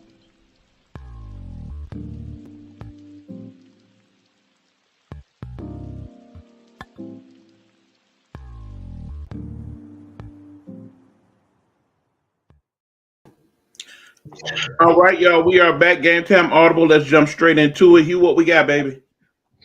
Now, I wanted to talk about some of the highlight key points of night one to WrestleMania. What were your thoughts? Well, here's the thing. I must admit, I'm still very much on the fence about having a 2-night WrestleMania event. I understand it makes more money for the WWE and its affiliates. I'm sure Peacock has definitely made out well, but then when you consider that now there is a free version of Peacock, and I believe in that free version you can do WrestleMania for free. So there's that. You know, it definitely was a spectacle as always. Some of the entrances were amazing. But in terms of the overall show, I wasn't overly impressed. There were a few things that I liked about it. I definitely liked that they brought back everybody's favorite wrestling anti-hero, Stone Cold Steve Austin, who ended up having an impromptu match and making out pretty well considering his advanced age and the very chronic knee and leg issues he's had over the years. That was pretty good. I was kind of not as impressed with some of the championship matches. I did actually, though, enjoy the match between the Queen Charlotte and Ronda Rousey. I must admit, I was actually surprised that she picked up the victory over Ronda. I really found that interesting that they made that the move. I think there's a reason for that. I do believe now they're starting to look more into having long-term champions. If you notice that over the last year or two, a lot of people that have become the champion have been champions longer than in the past several years, where basically you get like that 3 to 6 month run and then they move on to the next one. But yeah, I think overall it was decent. If you are a wrestling fan, you definitely got your monies or your viewing worth. But in terms of bringing new fans to the sport, which is usually the intention with WrestleMania, I don't know how well or effective that was. What did you think, you? I actually don't neither. I think too at some point where I definitely don't like, even though we've known from even WrestleMania, the beginning, part one, that they at least have sprinkled in a celebrity in a match. But I think they're doing it a little too much. Yeah, I understand it's cool to have celebrities there watching and enjoying the show, but when you putting them a part of the show and making them like a key vocal point, that's where I had a problem at. I definitely felt like you said, it was beautiful as far as the stage and how they set it up and big lights and the entrances and how they actually did the whole show. You could definitely tell it was theatrical and it was Hollywood. But yeah, that was some things that upset me about the show too. It's like I'm getting a little tired of the celebrities wrestling in there and not only wrestling but winning their matches, man. It's Well, like that being said, I gotta admit, Paul did a good job in his wrestling match. He actually showed himself to be quite athletic. I mean, we've been kind of dogging on the whole pay-per-view thing that he's been doing over the last couple of years, but you gotta admit the kid is an athlete. yeah, but for them to win though, which I understand, like you said, some of that stuff gonna go into deeper aspects of it. Like he probably be around for a minute.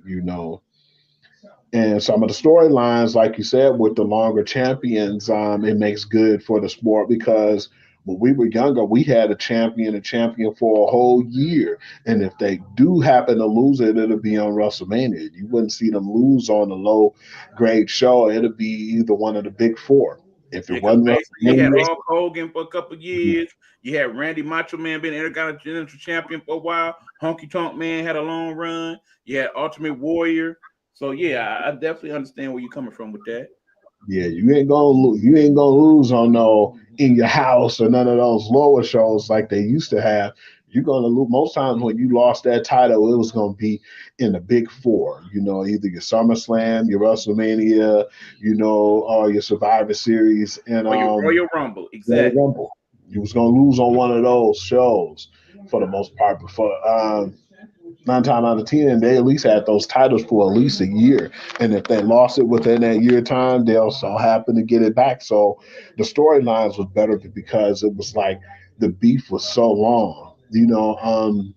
That's what I think what happened when they had the Roman Reigns and Brock storyline, which surprising to me that which I feel like they really made Roman Reigns a really good heel, man. I think before when he first started, they spoon fed him so much to us that we didn't like it.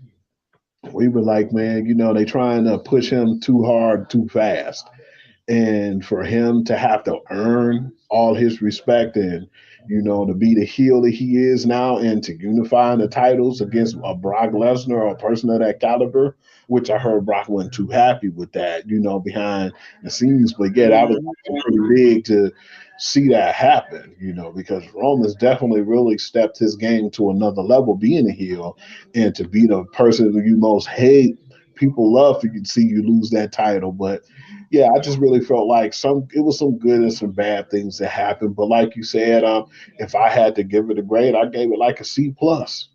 I would give it a B minus, but keep in mind, I'm glad you brought up the whole Roman Reigns thing because I believe it's 2 days before WrestleMania, he was on TMZ Live, and they Hmm. basically talked to him about a rumor that was put out there that it was already predetermined that he was going to win this match with Brock Lesnar, and that basically soon after, when the new season starts, basically they were going to set up the scenario to where eventually Roman Reigns' actual family, his cousin, The Rock, would come back to the WWE and eventually challenge him for a match at next year's WrestleMania, which just happens to be in Los Angeles, California.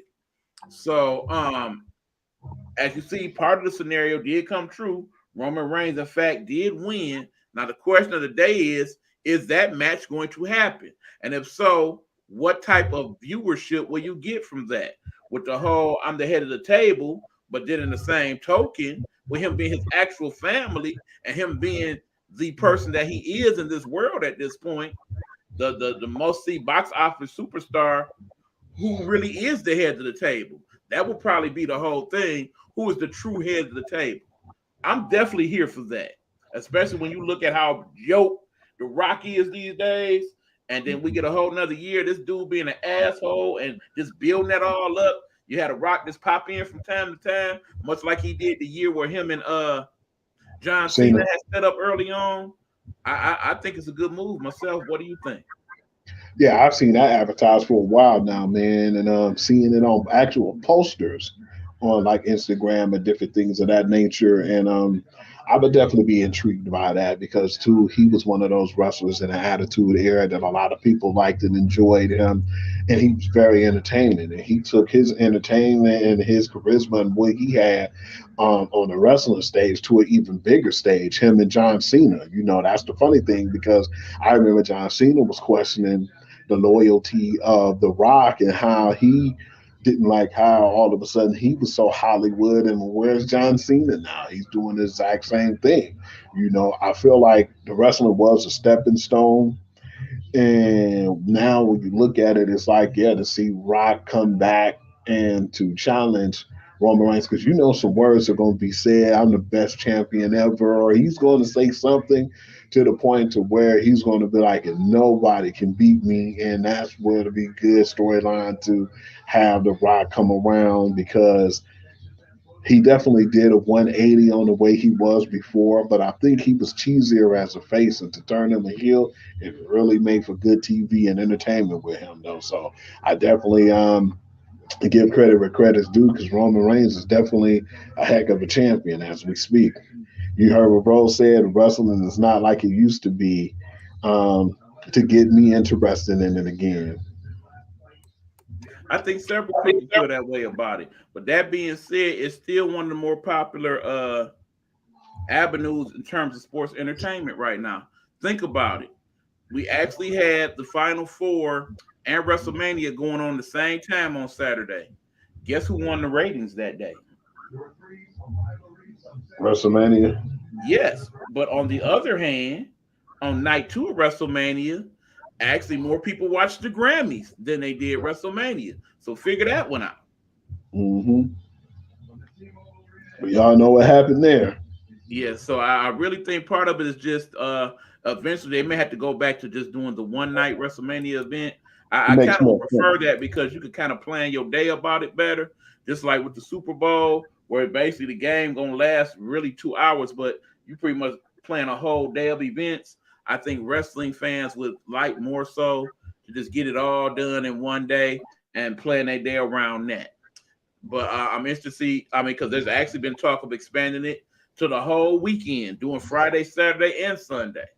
Now I don't know about all that myself, but of course, that's coming up, and I find that interesting because if you notice in WrestleMania night 1 and 2, we had a couple AWE people come back to the WWE. Now, what did you think about that? I noticed when Cody Rhodes came back, I'm gonna tell you about that. Cody Rhodes wanted more power than what he had in AEW, and what happened was Tony Khan wasn't gonna give him that. He got a little sour taste in his mouth, and he said, "We drifted apart." No, you wanted more power than what you had, and Tony Khan told you, "Hey, you know, that's not gonna happen. You know, this is my show. I own AEW. You know, you're one of the talents," and I think that kind of hurt Cody's feelings somewhat. I think that's part of it. The other part is that I think they brought over too many WWE people, and quite frankly, they overshadowed him, especially when they brought in CM Punk. It basically became all about CM Punk for a few weeks over there. And Daniel Bryan's that as well. And you know what's crazy too? The thing is, with Cody, what it was too, from a person who's been watching that for a while, he's been one of those guys who was more or less like a corporate Cody. All of a sudden, you know, you had your young bucks and you had guys who came from New Japan and Rings of Honor in different places, and they stayed who they were. Their characters never changed. They just went to a whole different, television show, a wrestling program. And Cody went from being who he was to all of a sudden he's a corporate Cody. And I don't think a lot of people bought into that, man. I don't think people bought into the new character and what he was trying to bring to the table. No matter what he tried to do, they booed him. It was kind of like a Roman Reigns all over again. And I just felt like that might have played a little bit into it. But like you said, man, they definitely have a lot of dudes that came from WWE. And I feel like for the most part, they should focus on just like TNA, where I felt like they messed up at, which is now Impact Wrestling. And a lot of those organizations, they should focus on their homegrown talent. You know, it's Well, cool to I think a lot of what has affected the last couple of years is the pandemic as well. I think definitely people are going to start getting back more into sports in general now that the pandemic is starting to get to a manageable point. Again, not over. Like I said, there have been some slight increases in the last couple of weeks, but I think it's, with the treatments and everything, I don't think we're going to have any major surge, particularly not this summer. So I definitely think it's going to lead to an increase of this sports viewership and people going to sporting events in general. And that's definitely going to help places like AEW to have more events, particularly in some of the major wrestling cities, Detroit being one of them. So, yeah, I think overall we will probably see more. I mean, in the end, I think it's a possibility that somewhere down the line we get the whole WCW WWE situation where it's them against them, and we may even get an event where once a year AEW champions go against the WWE champions, and I think that'd be awesome.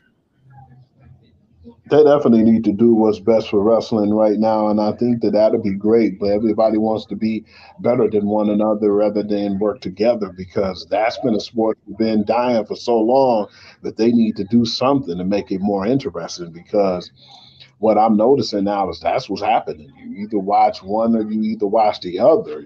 I think AEW is more for like the hardcore wrestling fans, not even just like the hardcore matches, but just like the die-hard wrestling fans, like the Rings of Honors of the world, because a lot of the Rings of Honor guys are over there now, and the WWE guys who, basically are getting better pushes over there. And, I think what hurt WWE too, are losing a lot of their talent, was the pandemic, because a lot of those guys got released and they found a home other places. So, yeah, I definitely would like to see it get back to relevancy. Right, and like I said, I think the people that were the fans of all the minor wrestling leagues, the WCWs and the NWAs and the AWAs and the Midwest Wrestling Alliance and all of that, I think those are the type of people that are more attractive to AEW because of, you get more of the actual wrestling talent and less of the whole hype of it all. But that being said, I definitely like the fact that WWE is making more of an effort to diversify in terms of champions and also put the women more up front in terms of the product. Because truthfully, right now with Charlotte Flair and Bianca Belair as the champions, I think not only you get two people that do a good job of representing themselves wrestling wise, but actually have a good physical skill set in terms of being wrestlers. They both are excellent in terms of in-ring technique and whatnot. They're very strong and athletic too, man. And Bianca Belair is like a very strong, tall, athletic chick, and the same thing with Charlotte, man. It's crazy to me. I would dare say that she is probably a better wrestler at this point in her career than her father was. Yeah, he definitely admitted that himself. Man. Charlotte Ashley Flair is definitely on that level right now. He would have to give her full credit. And it's definitely cool too to see that. But what surprised me though, man, I definitely thought that David or one of the other sons would have took after him. It's unfortunate that Reed killed himself, man, over the pressure. And David just never amounted, man. I think he wasn't ready. He was too green. Well, no, part of it was the pressure, and David had some issues. I mean, you learn that as you watch some of the documentaries that some of the wrestlers have severe problems with depression and drug use and things of that nature. I think that definitely came into play with David Flair as well. Yeah, man, it's just sad though, man. But whoever thought that the daughter Charlotte would be as good, man. She really amazed a lot of people, man. I know a lot of people weren't too happy, like you said, with the outcome of the match. But like you said, I feel like right now they're trying to make the rivalries last longer because we're getting tired of seeing 6, 7 rivalries in like a month or close to a year span because most times you can't keep up, man. They trying to make it like the soap operas now. They want to keep it going for a whole year. So if you miss out, then come right back in, you Right. still with the same storyline. So it definitely Exactly. makes sense. I understand where you're coming from because that kind of helped the people who probably are not as hardcore wrestling fans can string back along and still catch back up and still, be at pace with what's going on. Agreed. But that's pretty much what I got for the wrestling. All right, what we got next, my friend? Man, you ought to have been ashamed of yourself, E. Out of all things, man, we definitely was going to talk about baseball last because tomorrow is opening day, and I'm really looking forward to it, man. This is going to be a really good season, man. It was a lot of good trades and a lot of good wheeling and dealing.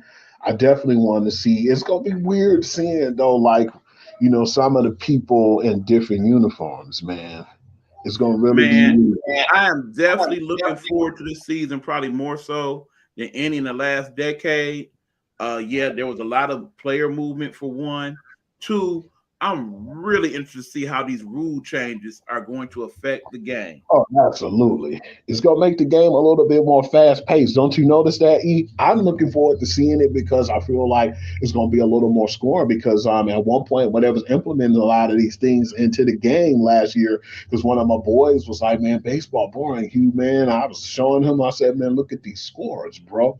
And he was like, damn, some of these games look like some low scoring football games. I said, just imagine, though, man. I said the score is 15-12. I said, don't you know how many of those were home runs and triples and doubles? And I Right. said, Well, see, there's two rule changes that's definitely going to make it for more entertainment. One, of course, the fact that there are no longer going to be the shift. There will no longer be the shift where you put everybody on one. I am glad there are some of the baseball knuckleheads that are saying they don't like the fact that they're changing that. But I think that is good.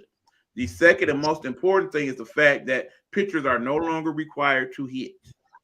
Because of that, you will get more offense automatically because you basically taking the worst batch of hitters out of the game. mm-hmm. You still gonna get some guys like Zach Greinke and stuff who hits at the play who can hit well. Yeah, Adam Wainwright. Right, and I'm interested to see if those are the type of people that you'll look to use as pinch hitters. I think that would be wise for some teams to do that. But the thing that they talked about today, did you know, Hugh, that starting the season tomorrow, you will probably no longer see the pitchers getting signs from the catcher. They now have a new device that they're going to implement. Yeah. Where you basically have the catcher put in a certain code, and that will lead to some type of audible signal that will bring in the pitcher's ear, and that in turn will tell them what pitch they have selected. So that's the great. feeling has basically become obsolete. And they said many of the teams, they very much like that. Definitely got over well with the Dodgers, who definitely approved that message.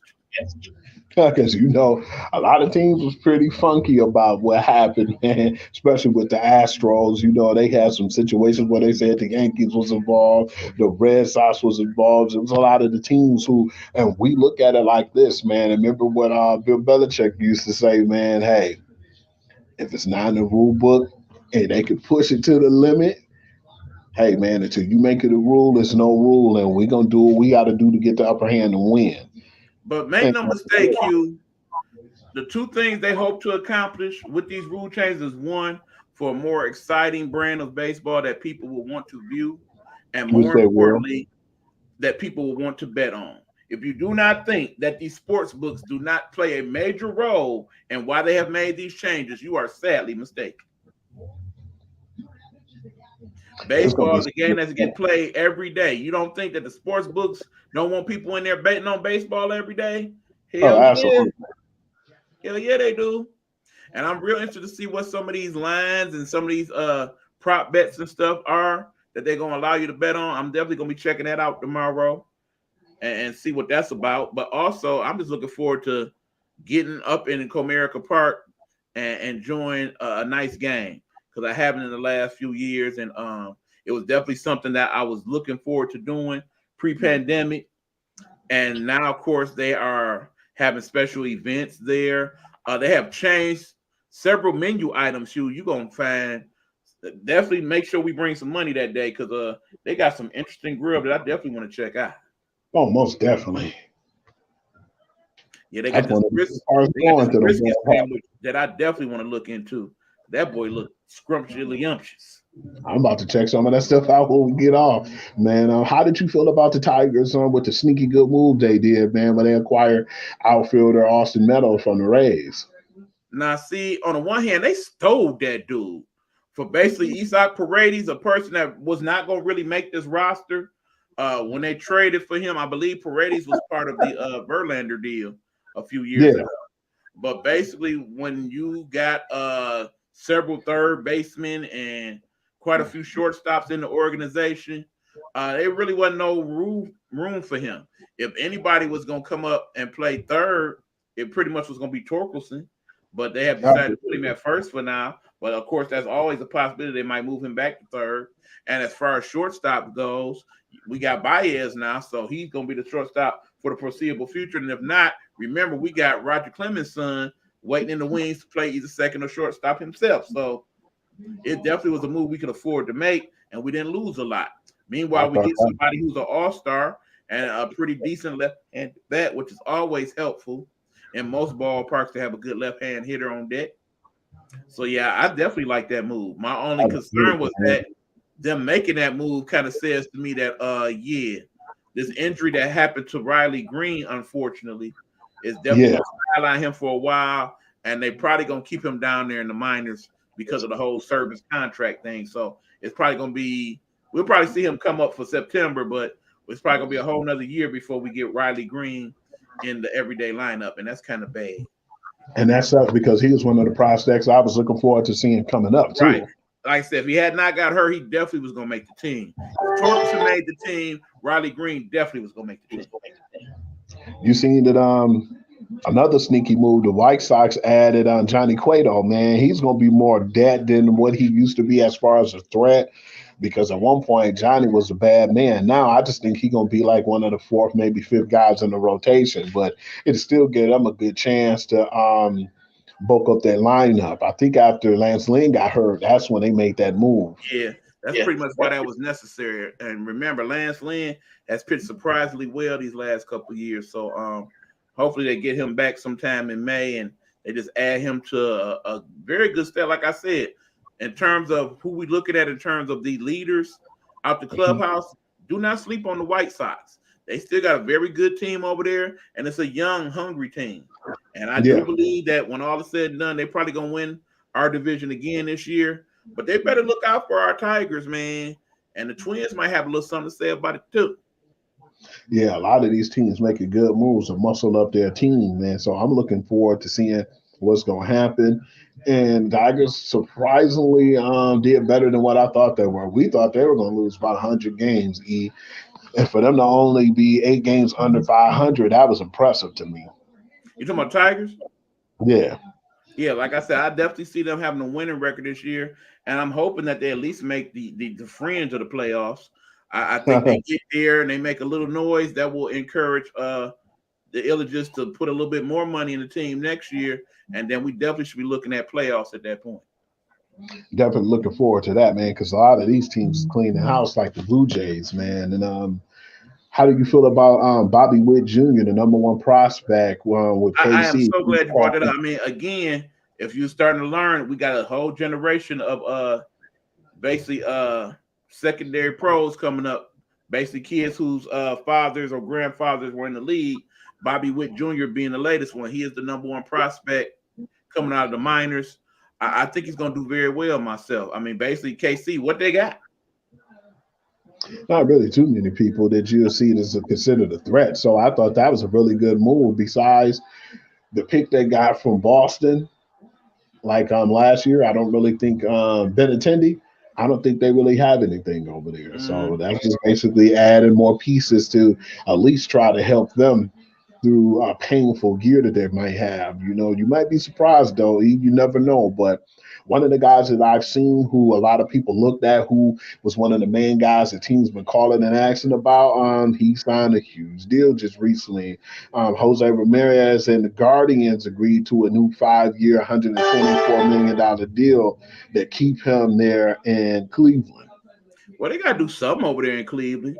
He's the man with the master plan right now. He was the big bat over there. They had to sign somebody to put some booties in the seats. I mean, bottom line is to answer this question, absolutely we do. Tennessee is the number one team in the country right now. If you want to check out college baseball, I definitely encourage you to not only check out Tennessee, but basically SEC baseball in general, men's and women's for that matter. A lot of good teams on both sides of that particular league in the SEC.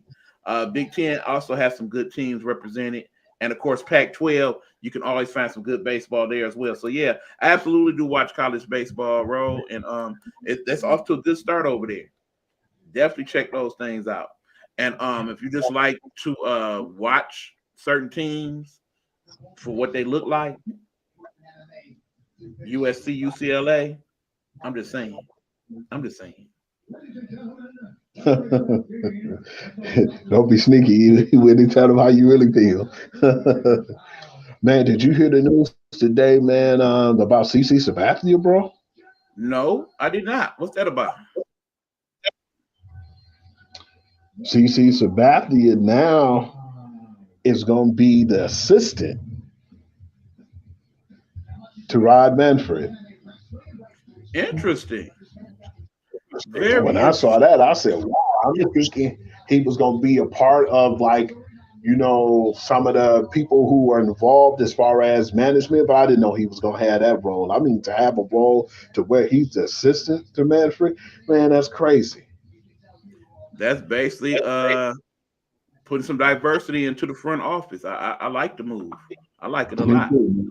With Didn't that being expect that. said, Hugh, season starts tomorrow. Who are your winners? Who you think gonna win the divisions?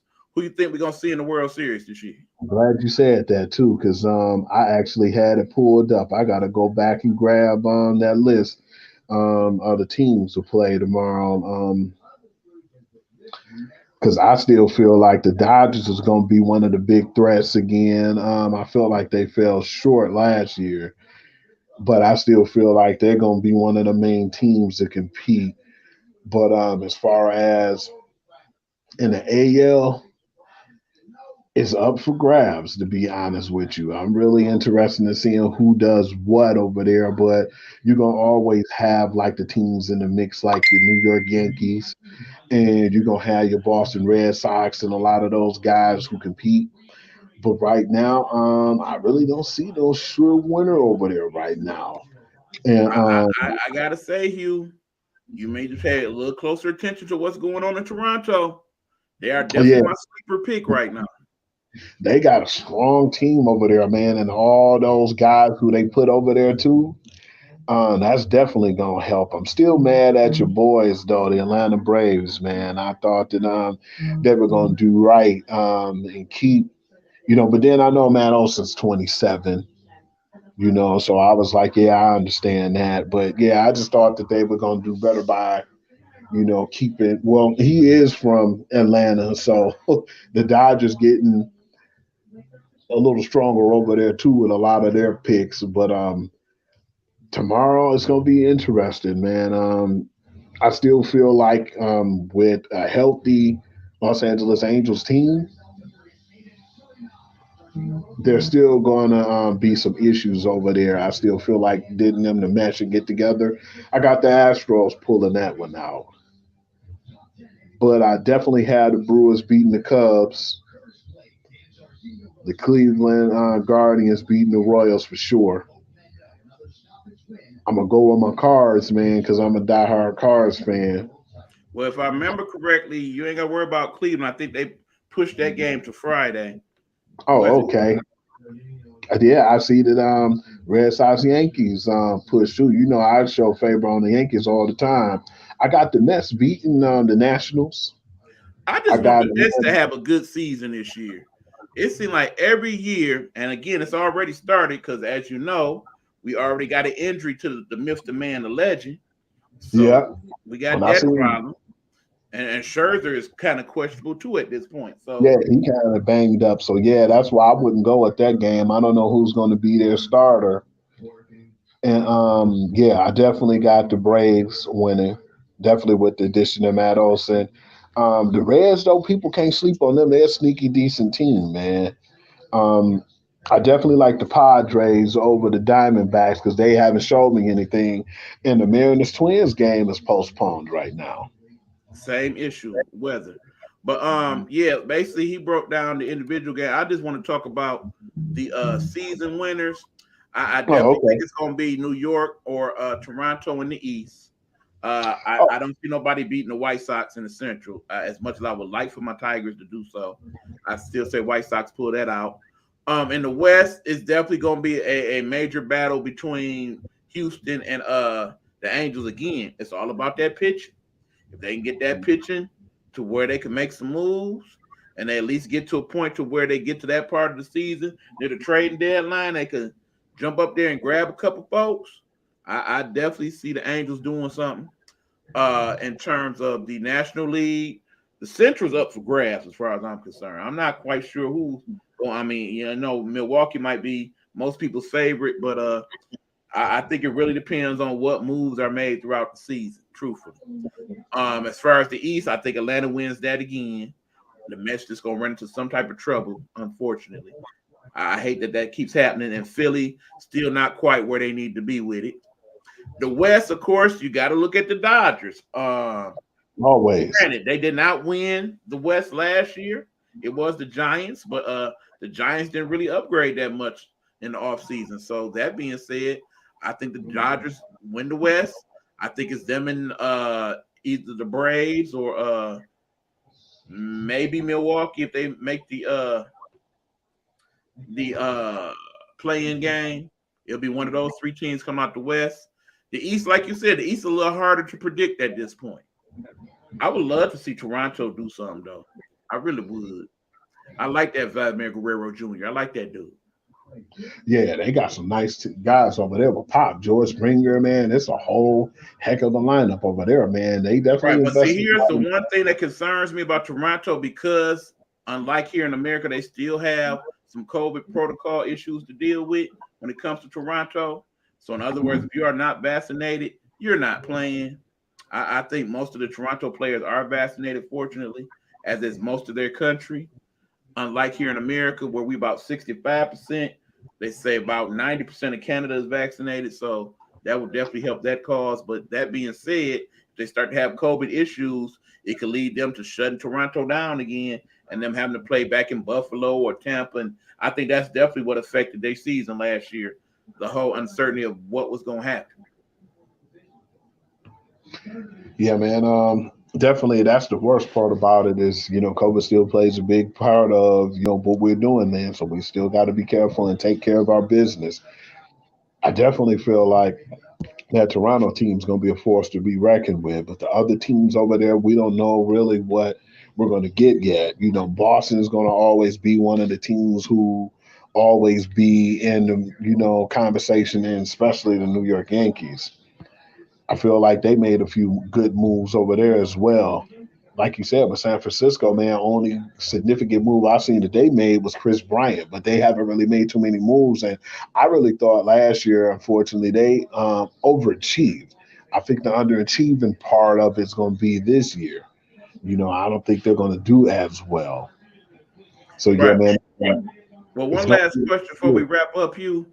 What is the one thing you think baseball could do outside of these rule changes that would help to grow the sport? I think more or less do better advertisement, man. Put more of the players in commercials and advertising the game, and because we don't really get that much advertisement, man. Like on Saturdays, they'll advertise it, but they don't advertise it enough. Like, let people know that it's going to be on Fox, put it on ABC, put it on other big networks, and to have more of the players. Because, I mean, it's easy to advertise the baseball players because they don't usually have their faces covered. Man, start advertising more of these guys, man, and giving them better promotions and promote more, not just on ESPN, because that's the bread and butter right now. That's what's getting most of the games, the ESPNs and the MLB networks, man. Put it on ABC, put it on, Well, you you know, know, Fox Fox Sports Sports. Fox Sports do a pretty decent job of showing the games too. I must admit. Yeah, you know, they do. FS1 and all the, Fox channels. But yeah, man, NBC and ABC need to get on that bandwagon too, because they're obsolete when it comes to that. So yeah, I just feel like just a little bit more advertising, man, and get them promoting a little better. Bottom line is, I say two things. One, they need to have a stronger social media presence. In other words, in this day and age of wanting to attract younger players to the game, you need to do more things interactive with TikTok, with Instagram, with Snapchat. Start doing some things to where, hell, I say you even go as far as, have some things where people could interact with certain people in the dugout. Or basically, like, say, if you have a player and he is out hurt, you basically put him in a separate little booth and be like, yeah, this is what's going on. And have him talk about enough of what's going on the inside of the game to where you get a little different perspective. I mean, one of the things I definitely like is how NFL took Monday Night Football, put Peyton and his brother in the booth, and did that whole thing. That worked out very well. Now, that being said, when they did that with Jennifer, with Miss Tarasi and Sue Bird, that didn't work out quite as well with them. But I think you could come up with a good grouping of people where that would be good. Some more of the entertaining people in the game, Yeah. like an A-Rod or somebody along them like, or Big Poppy. I definitely would like to know Big Poppy's opinion on games as they go on. You know what I'm saying? He can talk about some of his former teammates and that type of stuff. Because they do such a great job on MLB Network, but it needs to be advertised more because not a lot of people that got MLB Network. They need to put it more on local TV and get that Mhm. aspect of the game because to promote it and do things of that nature. Because, like you said, when Peyton Manning do the NFL, at the end now you got Eli doing college, man, and they breaking down the game, man. That's pretty interesting. People want to see that. Just want to see a little bit more promotion and a lot more advertisement with Right. baseball. And, Because, and I think the smartest thing that any of these major sports things could do is basically invest some of their money and make a free app, a free interactive MLB app, NBA app, NHL app, where basically all you got to do is put it on there, and just like iHeartRadio or anything else, it's on your phone, and you can tune into any other game in the market that's not yours, and just check it on out. I think that definitely would help the growth of the game and advertise the hell out of it. man, anything free, man, get people interested because of the fact They could afford to do it is, free, absolutely. If Mhm. that meant that every you're other not going. player in the league made like $10 or $20 less to pay into that, I'm sure they would do that to get more people into the game. Yeah, because it seems like everything is paid now, and that's why a lot of people lose interest in some of these things. Man, promote it for free. Get some free apps. Interact with the fans, and I think they, like you said, if they could do more stuff like that and be more on social media, and Right. advertise more on social media, that would definitely be one thing to I help. definitely said they could get a couple major corporations together to sponsor that app. So that way you ain't even got to pay for it. Sponsored by Ford, the free MLB app. You know what I'm saying? Because until they do that, man, and until they start making the sport more interesting and relevant, a lot more people are not going to tune in. So they got to figure out a way because at one point it was the most watched sport in the world. And now you got the football and basketball that took over, and I don't think they ever going to be able to compete again. Absolutely. I agree. But that being said, it's time for us to wrap it up. You any last words? Of course you do. Tell them about it, man. Man, y'all already know what it is, man. Go over there to the Pure to the Game blog, man. Check it out. I'm putting up new information every day. It's kind of slow in certain aspects, but then I still know that MLB about to launch tomorrow, opening day. we still got some relevant stuff going on in basketball. It might be some news or free agent stuff pop up in the NFL. So stay tuned. Whenever it is some good news or some major news in any other sports, normally I'll be one of the first people on it. So yeah, check it out, man. Pure to the game. Appreciate all the people who already follow too, man. And if you have any comments or things you want me to do or promote on the show, feel glad to go over there and hit me on my messenger. Thank you guys for the ones who are already on the page, and I just like to try to expand and do a little bit more because, like what he was just saying, he want me to do a football show. I definitely want to get into doing a football show, breaking down like on Sundays early morning before everything pop off in the NFL around 10 o'clock, from 10 p.m. to like maybe 11:30 to get people warmed up and, just kind of talk about some of the games and break down some of the teams and what I think who's going to be the best team in that situation and who's going to be my winners and losers of the week. Absolutely. That would be awesome. That's definitely something that I would look forward to you doing. Definitely, let's develop that and make that happen, sir. It's all about the plotting and planning of the thing. Now that I'm starting to get back into the flow of everything, I definitely want to be more interactive with the network and all its shows and whatnot. For our other people that's been waiting on me to get in touch with them, that should definitely happen soon. In the meanwhile, though, I'm about to rest up. Another long day tomorrow for myself, as for my buddy as well. So we got to sign off now. Thank you guys who tuned in. We appreciate you. Thanks for y'all that just checked in for whatever few minutes it was just to see what we had going on. We appreciate that as well. Thanks to you all who will check out the rebroadcast. We also appreciate that, and you.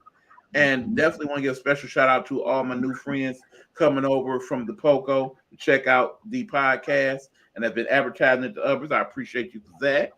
Definitely want to send a special shout out to Road to Stardom. Please check out Road to Stardom and what she has going on her media platforms. You can call it Pure to the Game Sports Breakdown. Not bad. I like it. I know Road would definitely check in. That would be cool. For sure.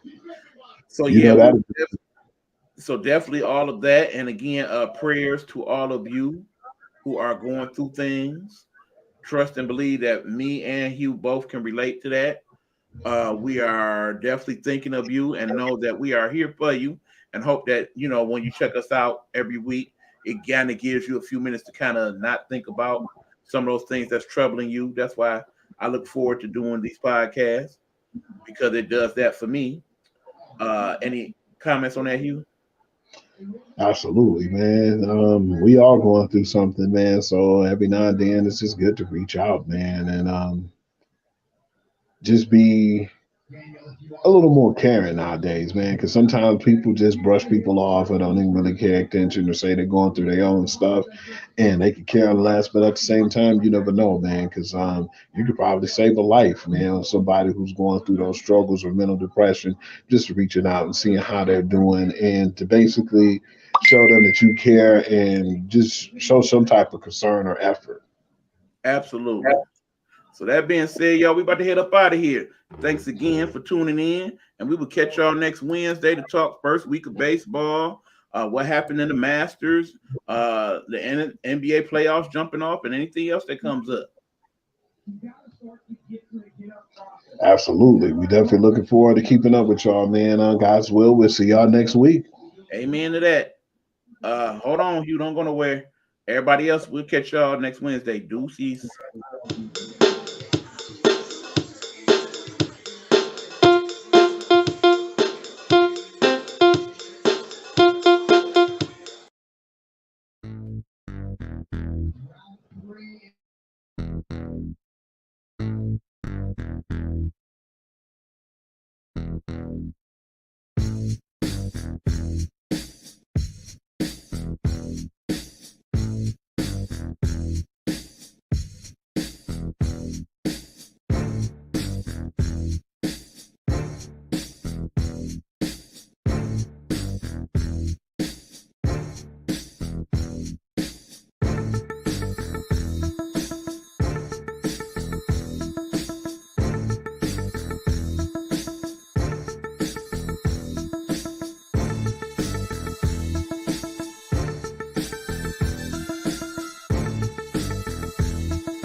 Gametime Audible is a Nighthawk Network.